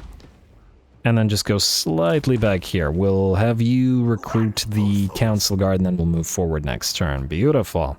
His army is nearly complete. Your public order is still horrendous. Skittis, Pustich, you're both fine. Bilefitch, you are waiting for Throt to move. Absit, you are waiting for us to begin fighting those guys, but I don't want to, you know, construct units because our money is dropping again. At least these guys are cheap. Rat Burglar, I believe I said you're ready to move now, so move you shall. Alright, go here. Travel through this territory, and let's hope we don't find those Zinchans. Just want to keep an eye on factions discovered. I don't see any, so hopefully we're okay. You then, sir, are going to Skaven Blight. Go find Eshin and Scryer. You've got a long way to go, little guy. Alrighty, and then I believe we are good to end the turn again, and then get attacked by the undead, presumably. Oh, wait, we still need to do money and Diplo. That hasn't changed. Alright, fair enough, diplomacy. I did say we'd have a... Oh, damn, Broken Wheel is now found. Okay, well, there goes avoiding that. They don't like our treaties with the Lamian Sisterhood. Oh, they really don't like that. Unless I do the non-aggression pact with them for now. If we betray them later, we'd still, the likelihood fairly high. Wait, I want to see something. You are not hating us so much. Yeah, you know what, we'll just keep the Zinchans friendly for now. Hopefully this will prevent them from doing anything annoying to us. And once we actually get an army over there, there's a decent likelihood we betray them and kill them. Alright. Though admittedly I would like fire units, it's just the fact that we can't probably have be allies with them and the Lamian Sisterhood, and we also need undead stuff. Anyway, Valdenhof wants to be friends, Legion of Setep wants to be friends, but this will make Vlad hate us more, so I think we have to ignore it. Feckin' Knights want a defensive alliance, which is a decently high likelihood. Steelfist Reavers I don't really care about. Slaves of Jar. You're a greenskin faction, why do you like us? Hero actions against Ironback disliked, and irrelevant. And then Borden Coven wants peace, that's not happening. Alright, then, I just want to double check. You are going to be upgraded to... Wait. Well, we do want to upgrade you to Ratkin Mafia. Should we invest in this? This will double the amount generated. It'll pay for itself in only a few turns. Actually pretty good. And it'll ensure that these guys make more money as well. Well, I guess they're already doing that. Oh, wait, but we need to counteract the subterranean. But you know what? Hold off on it for now. We have other things to build. Anyway, I really want to get a fight going. A little bit too admin heavy this episode, but oh, as I had started to say, I did warn you guys that there would be an admin episode, sort of mid-campaign, which is this one, as it was going to be necessary.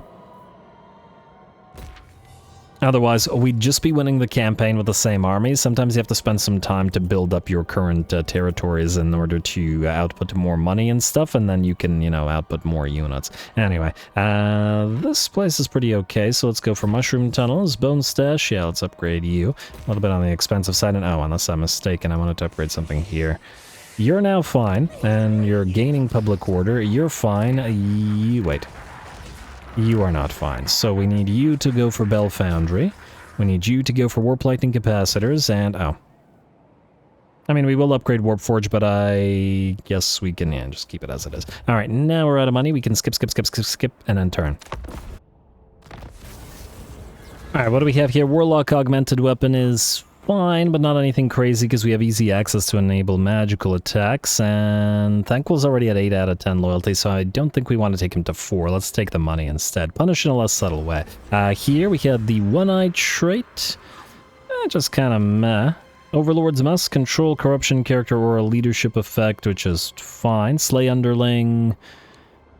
All lords. Yeah, this is really risky, even though I do want the control. Or a little bit of XP. I guess we'll go for the Overlord's Musk. A little bit of bonus leadership aura and such. Probably better than One-Eyed. Yeah. Alright, Eshin Apprentice. Probably not super useful. Ready for duty. There we go. Technology researched. Undercity established. Yay. Schwarzhofen. Alrighty, now, if only I remembered what I wanted to build. Now here we're going to start with this. Control +4 for every proxy, proximity, or concurrent, whatever. Taken is available. We're sorry is available. What isn't available is this. Can't CC. We need mine shafts. Scary nature is kind of mess, so we don't really care about it. Construction, kind of meh as well. This is kind of meh as well. Well, battle reinforcement time isn't horrible. Vermin, sea vermin, do deeper tunnels is not bad. I think we got all the good ones, effectively. At least the really good ones. Minus can't CC, because of the construction, or the upkeep reduction, which is pretty much always nice. And vermin, sea vermin do is fine as well. So mine shafts and deeper tunnels are the critical ones. At least for now. I'm sure there are others, but let's see. Mine shafts and deeper tunnels. Subterranean strip mine, this is mine shafts. Oh, it's just the thing that allows us to spread our undercities. Well, we were kind of intent on doing that anyway, so yeah, fine. Build a subterranean pit here anyway. And, oh wow, look at how close this is. But soon we can, oh, I was about to say delete the Ratkin Mafia here, but actually, this is probably not something we want to do. Is there anywhere where we can build mine shafts? This is +20, this goes to +40. We would be able to build it here. It's a little bit dangerous, but I suppose if we can upgrade the kill perches, it'll counteract it a little bit. Although the food maintenance cost is really starting to hurt us now, because we're having a tough time keeping it up with it. Oh, right, this place. I guess it didn't rebel? You know what? This unlocked... This is a raiding camp. Which tech was it that... Oh, I don't know which one it was. Well, darn. Unless... Wait, there might be an easy way to see this. Proxy warfare. Ah, that's the one we're building. Good. I was just a little bit worried about this place being lost, so I decided not to... you know, wait in terms of building that other territory. Anyway, I'm shocked that these guys did not decide to sally out and attack us. What the heck are you doing? You're really gonna run from this? Aren't you supposed to not be scared of this stuff? Okay, I guess we could, in theory, fight it. Let's see what else we've got. And then we'll fight it. Throt, you are going to go to Ruinous and raise it. Mormel, you're going to occupy... Yeah, give me a second. Give me a second. Throt needs to finish up here so he can go and fight some real fights. You can take Revenshof, colonize at tier 1, and then maybe actually I should have done tier 2 or 3 so we can build the higher levels of pastures, but nonetheless. Vitevo, are you safe? Iffy. Iffy, but let's upgrade you. I mean, I guess we'll invest in this place to try to fortify it. It'll be the southern border of our empires. I don't think we'll move southward further, at least not until we have another army ready to go down here. You will march stance, and I think not be able to reinforce, I fear. But we'll see. You know what? Stop for a sec. I don't want you to get into Bilefitch's way, because he's going to be the one that occupies the territory. And you go all the way to the edge of this. And both of you can reinforce. Now we should have a decisive victory, and I don't really care about whoever dies out of those armies, which will be effectively no one. Lovely. Free money. Raise territory. And an executioner is... Oh, no, right. This is a useless item because the executor trait makes it so that you... It makes it so that you have desyncs. But we could potentially put that on a range unit like a Warlock Engineer to apply the trait, which isn't too bad, actually. Colonize is a tier 1 still. I don't want to waste the food. Don't collect the income, and Potion of Strength I feel like we might swap into something else. Brood Horror, Formidable Hemlock. Good Formidable Hemlock. And the Rinasgrad, we will go for the port and immediately upgrade it to tier 1. Alright, the rest of this territory is good, minus Fortikova. We will be killing off those rats on the way to fight the Karak Dren Dwarfs. As soon as we turn through Zavastra. How many territories do these guys have? Good lord. Still 21 after all those losses. Honestly, it's pretty impressive. Kislev's been doing pretty solid in this campaign. Ow! Turn the growth vat over. Rat Ogres, Skaven Slave Spears, 2 help at abominations. And it does mean we have to use some mutagen. Alright, fair enough. Where do we want to use said mutagen? Alright, I think... While it's not needed for this particular fight, I did say that I wanted these Brood Horrors to have the Vanguard deployment ability so that they can Vanguard deploy with the rest of their army. So we'll do Warp Fuel Injection for Vanguard deployment. We'll do Warp Fuel Injection. Oh, unstable. Well, the first level of instability isn't too bad. It's annoying that they're high rank, but whatever. Still rather have the Vanguard deployment. Okay, so you didn't get the instability at least. We could in theory counteract it with the, what is it, acidic musk glands? Now, oh, though we do want this for Kelpid abominations. Oh, it does affect allies as well. Actually, then we may want to put those on something that wouldn't affect allies. As in, keep that away from our own units. Alright, I'll think about it. We'll definitely put it on something. Anyway, I guess we gotta fight this, so fight it we shall. Go.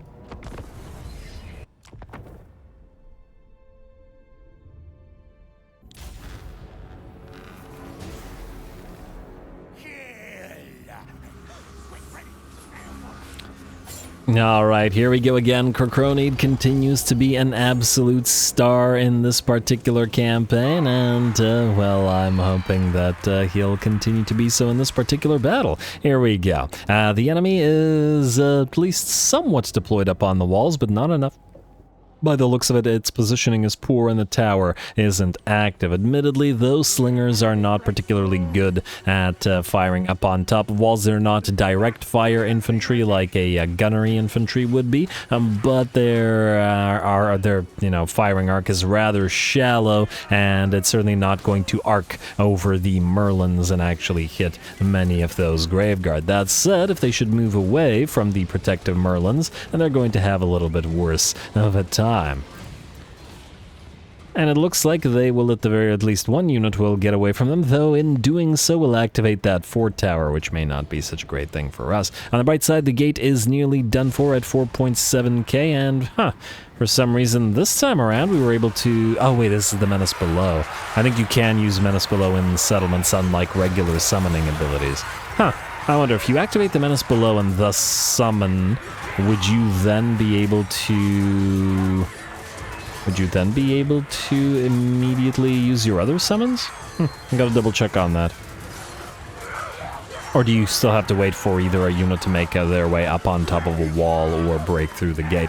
Anyway, now we're making good use of those slingers. They're hidden into the backs of those Graveguard and tearing them to shreds, all the while a single summoned unit of clan rats is pinning them in such a way that the enemy's back is presented. No shields, and admittedly their armor is working for them, but not well enough under the sheer weight of fire that we have. Though not weight of ammunition, by the looks of it, and we're already down to about 50% of ours. And again, another reason why you gotta be real careful about this with our, with this particular army. They are really light on ammunition, and that's why I've been hankering for another one of those engineer's knapsacks with that lovely restock ability that they have. Anyway, the brood horrors make their way forward, the three pets of the three assassins in this particular army. I do love the dynamic, as I've generally been controlling them as a group, as an assassin and a brood horror move together as a separate group in the army, and then we can send them individually to deal with any particular threats that run at our lines. Are you telling me that this particular, the color scheme on this particular faction is this sort of like a teal and turquoise? That's... I don't know, man. It's a little bit... It's kind of clashing. I don't like it. I like the teal, and the turquoise by itself also can work just fine, but then together they're too similar, and yeah, it's not working for me. And this is a rarity, because usually I'm gushing about the different color schemes that I would potentially use if the game had a bloody army painter available to the player. I still don't understand how a Warhammer game, especially a Warhammer game of this scope and caliber, could not offer a color scheme editor for you. It's bizarre, especially because you know it's programmed into the game. With all of the minor factions, there's a secondary, primary, tertiary color scheme, color choice available that lets you set them. I guarantee it's available in the dev tools. How the heck is it not available to the players? But anyway, all that aside, the brood horrors make their way forward, the three pets of the three assassins in this particular army. I do love the dynamic, as I've generally been controlling them as a group. With all of the minor factions, there's a secondary, primary, tertiary color scheme, color choice available that lets you set them. I guarantee it's available in the dev tools. How the heck is it not available to the players? But anyway, all that aside, All that aside, garish color scheme or not, these guys not blinding our forces enough to prevent them from destroying the enemy graveguard, which were outside the gate. We do have to be careful about our units of gutter runner slingers doing too much damage to our own units, as it's certainly a danger because most, in fact, all of the units in this particular army of ours have effectively no armor. The brood horrors are at 40 or 30 armor, and then the assassin units, not the gutter runners, but the actual grand assassin or master assassin and the regular assassins, and they're all at 30 armor as well. Which means, if we're not careful, we could dish out insane amounts of damage to our own units. Now, while we are not using the butt ladders, even though they still exist, for most units, we do make the exception for Eschen units because, of course, gutter runners should be able to scale walls. It's like their whole thing. And just Eschen units in general, assassin units in general, should absolutely be able to scale walls. And so we're going to send our shuriken units up there and these slingers up there to start firing down on the enemy below. A Moulder clan stone comes down to try to heal up at least a few of the units that took a little bit of damage, mostly from friendly fire at this point, I will admit. Our slingers continue slinging their shots overhead, their bullets overhead. And dropping down on the decent pile of graveguard and skeletons below, as well as the Vampire of Death. Easy to spot from upon high because of that net ability they have, though I still can't stand this particular graphical effect.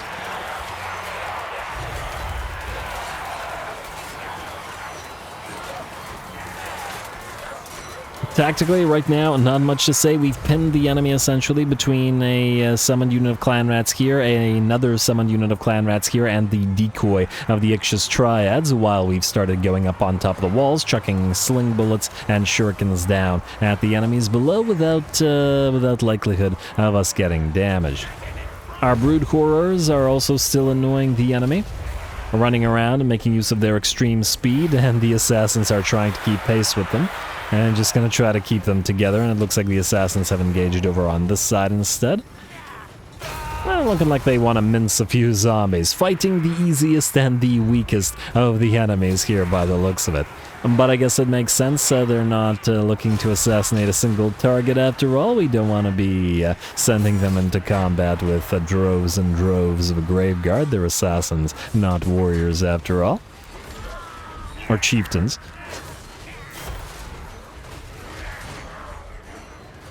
And it looks like we will tear through this unit of zombies rather quickly.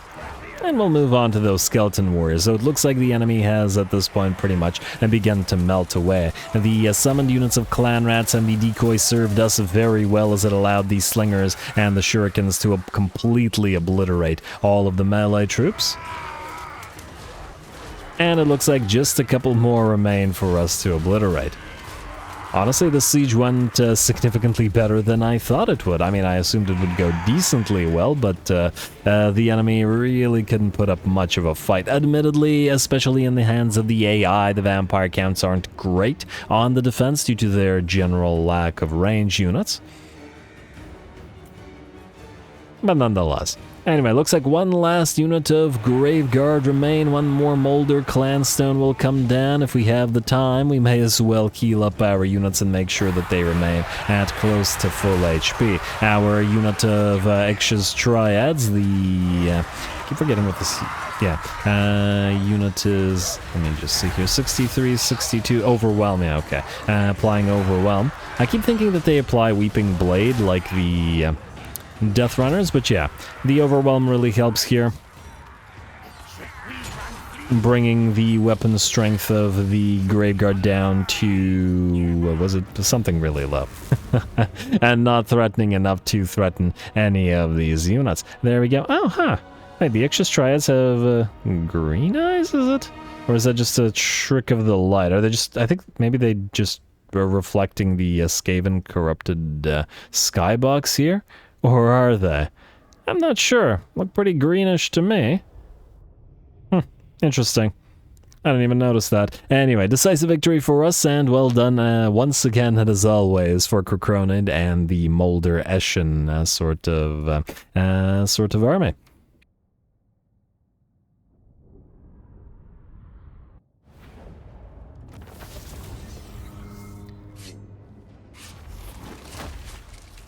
Alrighty, there we go. 14 losses, no problem at all. And okay, maybe fine. The enemy shouldn't have sallied out. We will raise the place once again. 4,000 gold, then we'll reoccupy it next turn. Huh.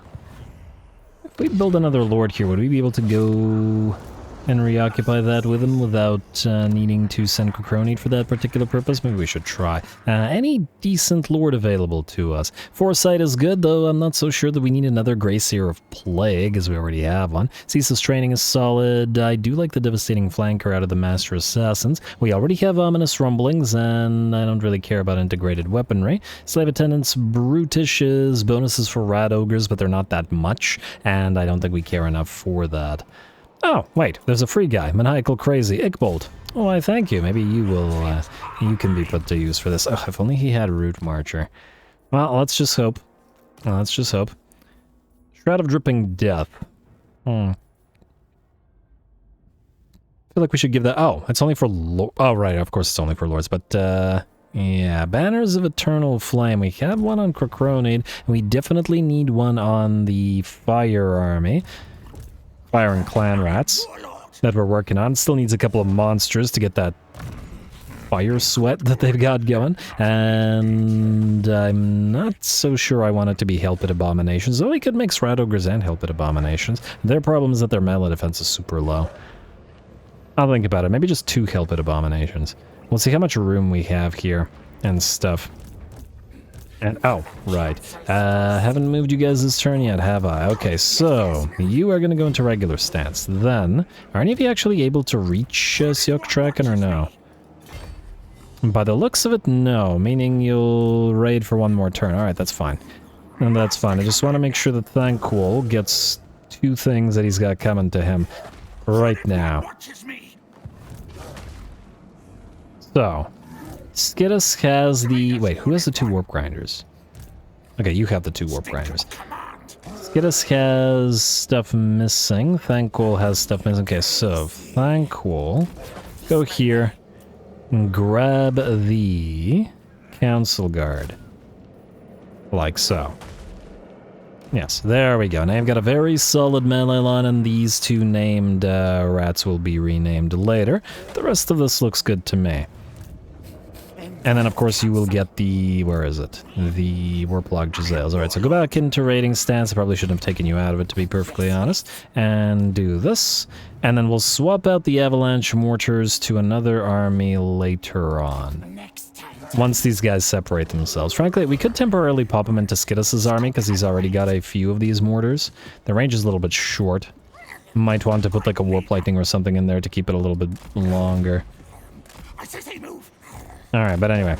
Either way, you guys are going to go for Krakadrak, which I take it as an ally of Kraka Ravensfak. Actually, they're not allied. Huh. Maybe they weren't allied by Dwarfen tradition, and now they remain unallied.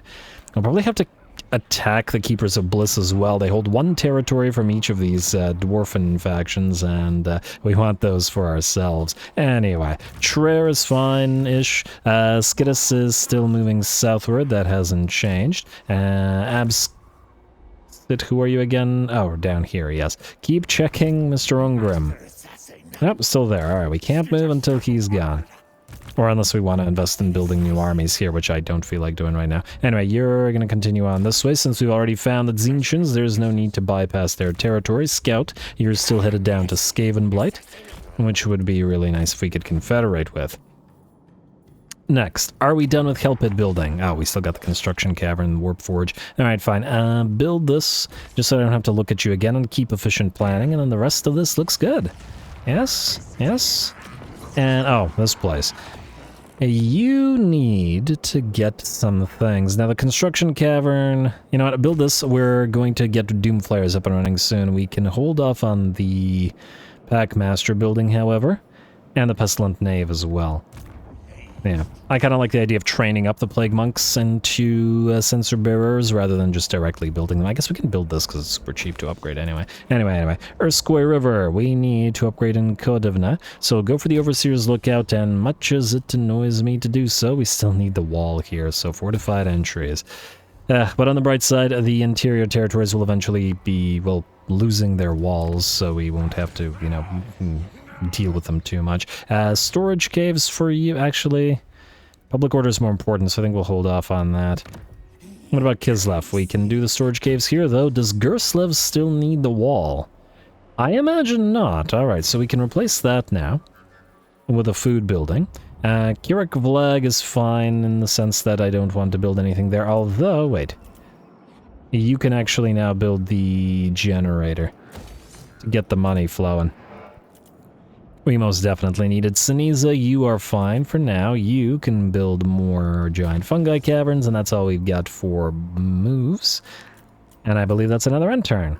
Can anybody attack us here? I don't think so.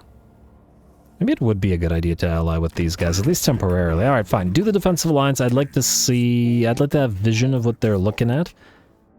Like so. Vlad's not gonna like it, but it is what it is. Oh, and of course you're going this way. I would have preferred that you'd stay out of these territories and kept two up here. Oh, I see Castalton himself. Wait, doesn't Castalton confer a fire attack on you? Huh, I wonder if we could send the fire army down here. Be a fair bit of travel when we need to deal with all this anyway, and prepare for the betrayal of Azag. Alright, well, certainly something to think about. For now, we're out of moves and stuff, so we'll skip an end turn. Wait, we didn't need to upgrade another Undercity thing. Well, even if we did, we don't have the money for it, so end turn.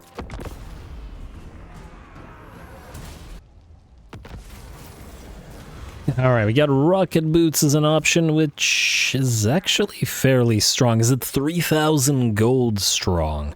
I mean, it is armor, admittedly, which means it actually isn't as strong as it feels, because we can get significantly stronger armors. I do like the cooldown. I mean, I think in my Scryer campaign, I made use of this to make a ludicrously fast Lord, which is always fun. Combining this with a... I believe it was a Brood Horror mount, which I might actually repeat here with, on top of that, a Banner of Swiftness. Yeah, why not?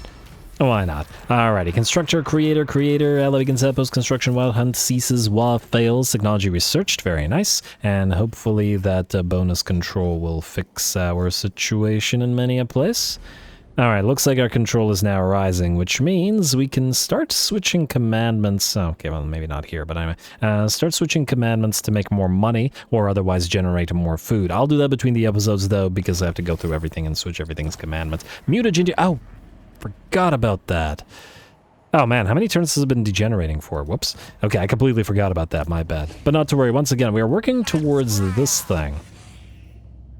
The ability to use mutagen buyback a lot, and then we can just spam this. Actually, let's take a look at what we have here. Growth juice gained from battles for 3k, nothing crazy. Food generated from recycling units we're not really making use of.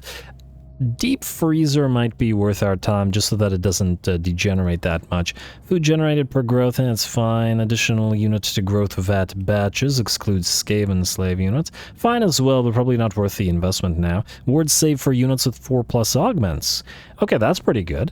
Upkeep reduction for each instability. I'm gonna say the ward save and the deep freezer are the main draws of all this. And while I hate to lose 50 food, I also hate to lose mutagen, so let's go for deep freezer. Confirm. Alright, obviously we'll get all of these over time, but anyway. I guess you're supposed to use Unclean Energy Bar to get the Casualty Punishment Rate massive increase, which would counteract the, wait. Is this only for Throt, or is this a targeted Lord? For this Lord, I guess you have to... Wait, it doesn't give you the option to select a Lord. So if we select Trare... it's kind of unclear whether this is only for Throt or anybody. And this just says Casualty Punishment Rate plus 200 for Wolf Rats, Rat Ogres, Mutant Rat. Is this for everybody? Oh, okay, because if that's the case, then it would counteract that and super negative minus 20% thing.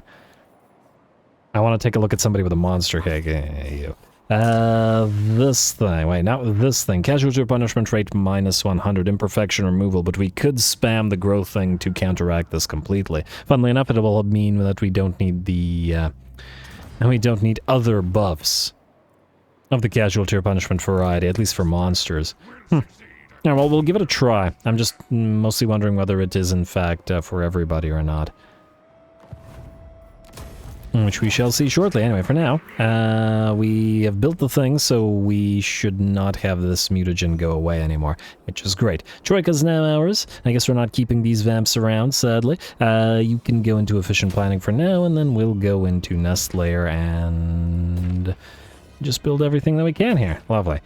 Alright, Corcronid, we still need you to deal with the remnants of these guys. If you go into ambush stance, you would not be able to go close enough. Alright, fine. If you go into raiding stance, you'll go here, take Kamish. This guy can't reach us here, can he? Doesn't look like it. Alright, I do notice that Festus is coming down here. I'd prefer that he didn't, but we could always trade him a territory here, or otherwise betray him as is and was the plan. Oh, he's not at war with... Wait, who is he at war with? He's fighting the Kislevites and not fighting the Imperials? Well, that's kind of annoying. Go figure.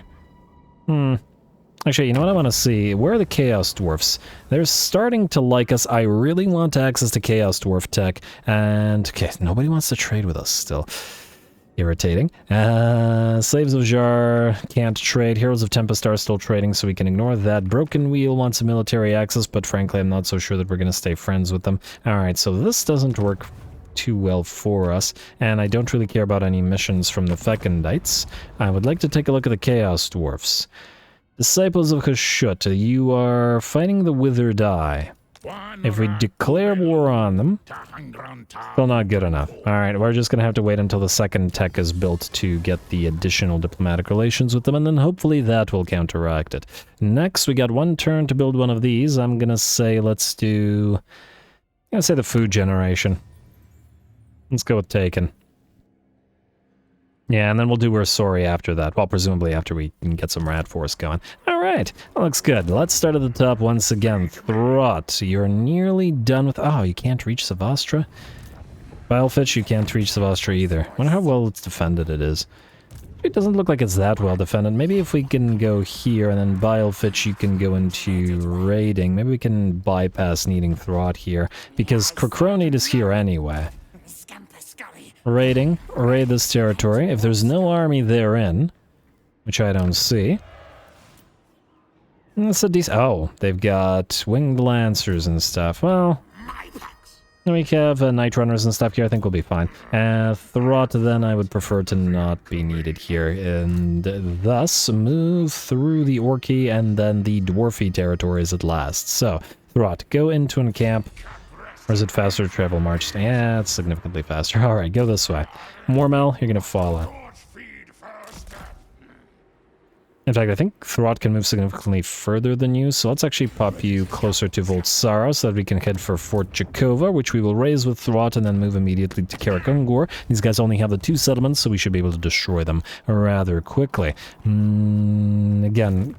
Orcs not super useful to us. Skittus, do we have anything strong at Syoktraken? Doesn't look like it, unfortunately.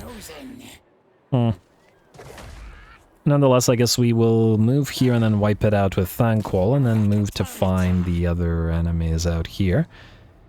And then loop back around to Krakow Ravensvak, I guess. Alright. And you guys will reinforce for this little auto-resolve. Now, Skittus, what are you missing? Oh, you're missing the monsters with the fire sweat. Yeah. Alright, you, Pustich, we're gonna use you to occupy the place after we raise it. If I could just move you, thank you. Alright, there we go. I see one ruin. Huh, we could probably trade these guys the settlement if we occupy it. Again, I don't really want to bother with the chaotic wasteland. It will be more beneficial to just build undercities there. Anyway, Thanquol. Huh. I guess you use you to occupy it, because we don't care about the attrition on Pustich nearly as much as you. Though we do care about your XP more, but maybe that's a better way to do it. Pustich, wait. Who are you at war with? Keepers of Bliss. Okay, we don't know them, and thus we can't ask to join. Alright, fine. And declare war. Don't call allies to... Actually, you know what? Call allies to help. I was hoping they'd betray us. Auto-resolve. Wait, I want to check Thanquol's stuff. And Pustich's stuff? No, we're okay. We're okay. Raise. Like so. Don't travel too far. What do we got here? A Skaven brew? Yeah, that might come in handy. Not on you, though. And you, Thanquol, can now occupied, or can we move you further north? Doesn't really matter who occupies it. Well, you're in raiding stance, and this guy's in camp. I guess, though, you could... No, you can't switch. Okay, well, then you occupy. Colonize a tier 1. Oh, lovely. Another port down here. We can uncollect the income. I don't like the massive amount of Slaneshi corruption, but hopefully we can decorruptify it using our Skaven powers. Alright. Skidus is fine. Shrur is fine. Actually, with the Public Order rising, he will soon be recruiting his new army. Lovely. Alright, probably a couple of more turns until we get new armies up and running. These guys... Ah, Ungrim's moved. You, start moving closer here, and then you move closer to the settlement. You'll all be marching down and then deleting yourselves shortly as well. Oh, okay, yeah. Hellscurry, you're fine. Rat Burglar, you will need to be continuing to move southward. I can hopefully find some orcs to steal tech from. I don't care which orcs, as long as we can steal that tech. And we will also want to build some more construction caverns now that we can hopefully get it, you know, be able to afford them. Scout, you got a long road to Skaven Blight, sir. Oh, we've got the ability to set up an undercity again. Alright, so we should do that. And we've got 9 turns until the scheme. Maybe I should have set up the undercity in the Zinchen location. You could obviously go and do that. I wonder if this will mean that we can keep friendly with them. These guys still won't like each other, but maybe they will never go to war with each other. Who knows? And I think that's the end of the units here, which means, unless I'm mistaken, yet another end turn. Again, you were warned. There was going to be admin here. Let's see. Anything that will make us money. I don't want to upgrade past tier 3 as it's a little bit costly in terms of the food at the moment. It will eventually change. We can do, however, the Overseer's Lookout and the Warp Lightning Capacitors here and keep the defenses. You, new territory. With the ports. Okay, you will definitely need to be bumped up fast because you're going to be one of our big money-making territories. Unfortunately, with only 3 settlements and not 4, but nonetheless, let us upgrade... Okay, not yet. Let us upgrade the Warren here to upgrade the dyes and the port. It's not a crazy amount of money at 100, but it's still one of the best money-making buildings that are available to the Skaven because their money-making is relatively small. Anyway, skip. End turn. Alright, constructor. Hey, now creator. Okay, we got taken. There we go. Reward treasury. Eliminate the following. Arkady Yakushkin. You are... Yeah, you're perfectly eliminatable. Whoa. Gloomfang. Oh no. They're moving to Vitsy. And the reason that's bad is because if they take it, this will be a territory that they hold, and it'll be a territory held in a critical settlement of ours. Okay. Again, allies, bad idea. You could go out of the water, but you won't be able to land here, will you? And we can't move Ickbolt by himself. Yeah, that's not great. Maybe we could force this guy into a war. Man, that doesn't really help us either. Are we gonna have to betray you two? The one faction I was willing to keep around. Maybe they'll lose? I don't think so, though. It looks like they have some pretty good stuff there. Orc Boar Boy Biggins, Trolls, Chariots. I'm willing to bet that the auto-resolve will be reasonably happy with them. Well, it is what it is. We'll just have to wait and see and risk it dying. And what we'll do here is have Krokroni to raise Kamish with a quick little auto-resolve. More damage than I'd like, but not horrific. And raise... Oh! I'll raise it anyway. And something. Ah, damn it. Did he move too far? Can't quite tell. I can't tell what the range of this is, because I wanted to send Ickbolt to occupy it, but maybe we shouldn't risk it. Just go to Torsk next. Carnage Incarnate for Krokonid. Attrition when under siege. Interesting. And, ooh, next tech. These are 2 turns now. We have 195 Rat Force, meaning we could select another one of these. We have the Magic Battle, Hero Actions. Hero Actions have a 10% chance to grant an ancillary, eh? You know what? Maybe we should do that, because we are constantly at least stealing tech. On the other hand, I wanted the mass. Let's start with the mass, and then we'll do with one of these in 1 turn. Whichever one's the good one. And we'll unlock the rest. Yes. Alrighty, also, let's move the scout, and... Oh, you have... this. Hidden Paths is what we want. Hero action success chance. Anything allow you to move further. Accompanying Lord. Doesn't look like it. Alright. Keep going. All the way down to Skaven Blight. I don't really care how you get there, just go. Oh, actually, maybe it would be better to go this way. Go this way. Oh. Like this? Well, yeah, because we have to find both Eschen and Grier, right? Anyway. Rat Burglar. Have you at last found another territory? You have, but it's here, and thus we... Oh, actually, it's here. Yeah. I assumed that the crossroads would be the place for the settlement. And it looks like Grimgor likes us well enough, but not for long, I'd wager. Ickbolt. You, I guess, have to sit there. Hellscurry still, and I don't know why I started moving from the bottom. Let's go from the top. Throt. Are you able to reach these guys in one turn? You are not. Are you able to reach them? Yeah, funnily enough, you are, but, well, we could reinforce what we... I mean, we could still raise it if Throt reinforces. Maybe that's the better thing to do. Alright, Throt, reinforce the... Oh, there's actually a decent amount of defenders. I'm willing to bet that the auto resolve won't let us do this. Alright, fine. And then go into raiding stance. We'll raid here for a turn, and then you can raid here for a turn as well, and then we'll do the regular way. Next, and yes, Throt is back down to 19 out of 20 units. I wanted to get him another Packmaster. Or possibly the Thing Menace. And I wish we could afford these, but soon. We're nearing there. Oh! The heck?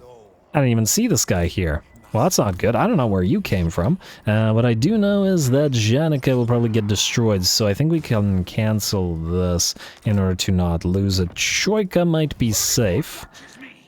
I really didn't expect him to go through all of these territories to go here. I wonder if we could tell you to attack this guy. Oh, you're not at war with them. Why are you useless? They're only at war with the Borden Coven. Okay, well, fair enough, fair enough. What's our food at? 302 out of 356? Yeah, still not maxed out. Alright, well then just keep going with Thankful and Skittis. Where's Thankful? You. Ooh, hello. Do we have actual defenders at Kazid Ravik? Maybe we fight? Fight? Go. And I see that the defenders at Krakadrak are pretty much gone. Is this worth a fight? I mean, they've got some stuff. Gyrocopters and Trollhammers are extremely scary. Maybe we fight it just for fun, because it's kind of been hard to find a fight worthy of our time right now. Alright, you guys will get the melee attack +5. Obviously, these guys don't need the bonus attack, and then the Council Guard, you can have the damage thing. Alright, and I guess we'll still move the other armies in to reinforce just for Leech of XP, but, you know, and just for that alone. Alright, you go here. And then... Well, I guess we actually have to occupy it, so you can move in and hopefully occupy the place.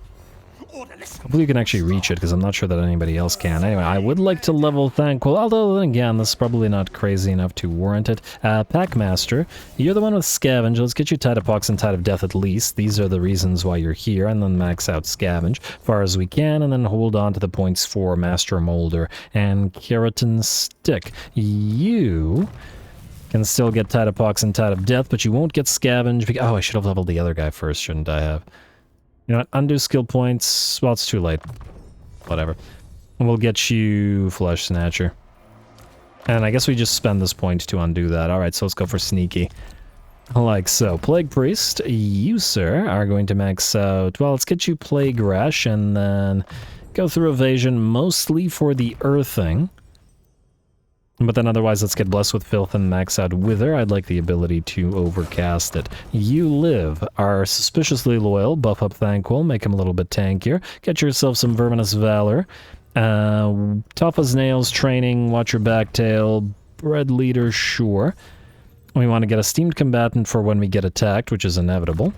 And now you're good. And then Thankful himself. You can now have Envoy of the Council for when we soon reach our other rat potential, well, not allies, but, you know, anyway. Good enough. Let's do this little fight, just for fun.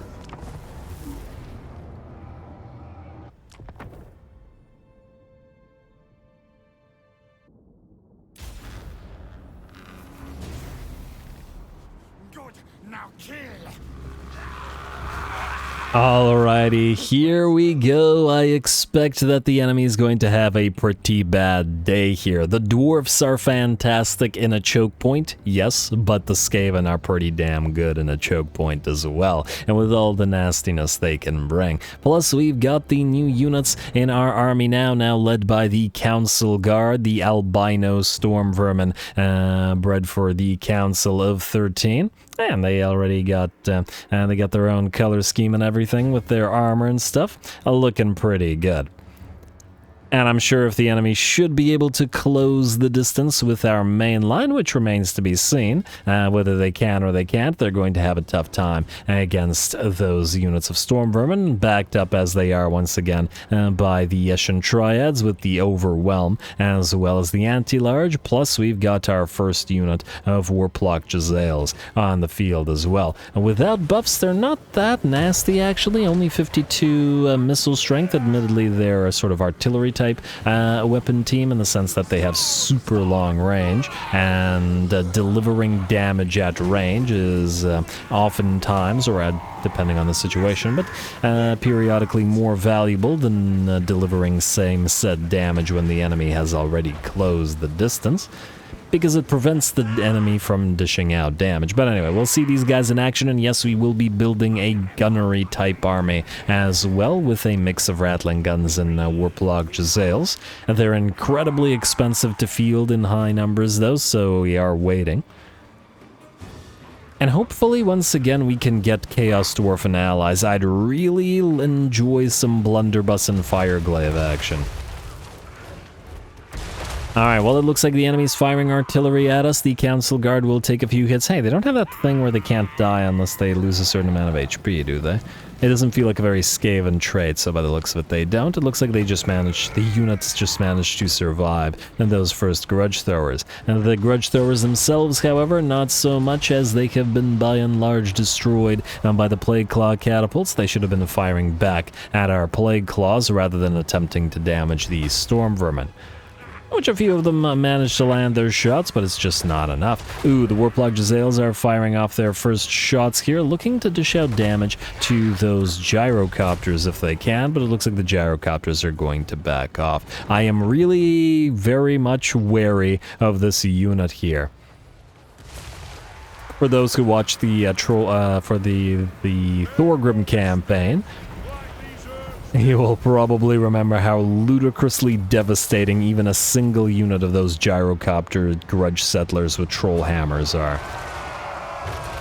And one of the reasons the Warplock Jezzails are here is to knock things like that down before they could threaten the army. Anyway, the Slayers, unsurprisingly, are the first to the fray, or at least attempting to make their way to the fray, charging at our units of Storm Vermin and such, led by a Demon Slayer, which closes the distance with the Council Guard, only to immediately get rushed by Bone Ripper and the Chieftain. And that is here as well. Oh, I actually kind of like the this color scheme on the Red Ogres.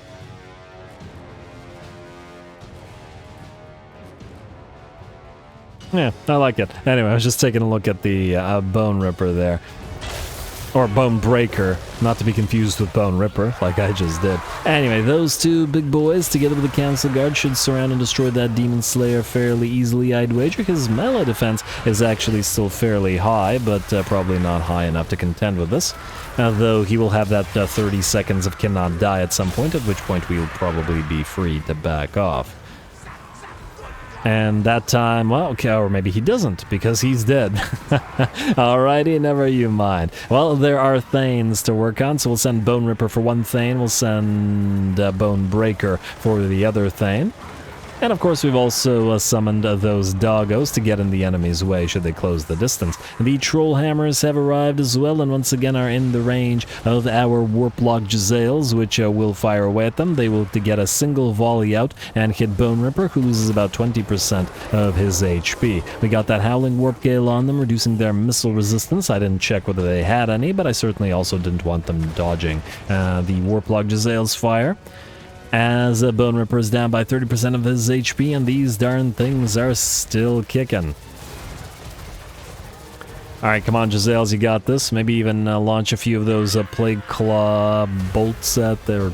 I don't know what to call those projectiles at them. Well, I believe we called these guys the Upchuck Chuckers, so I don't know, Upchuck projectiles.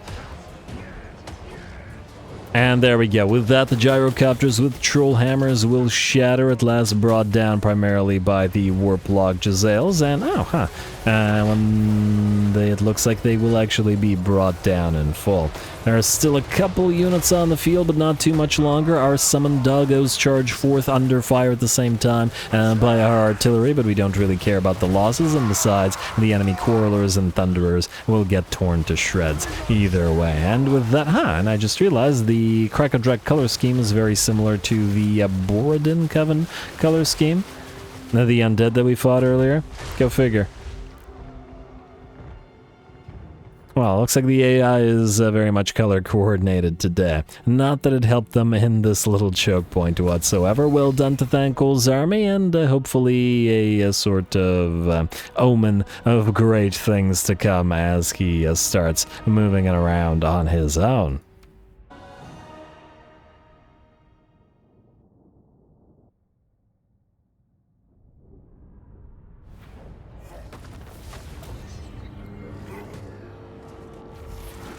Alright, there we go. Easy little fight, unsurprisingly, especially once it had become apparent that it would be a choke point battle.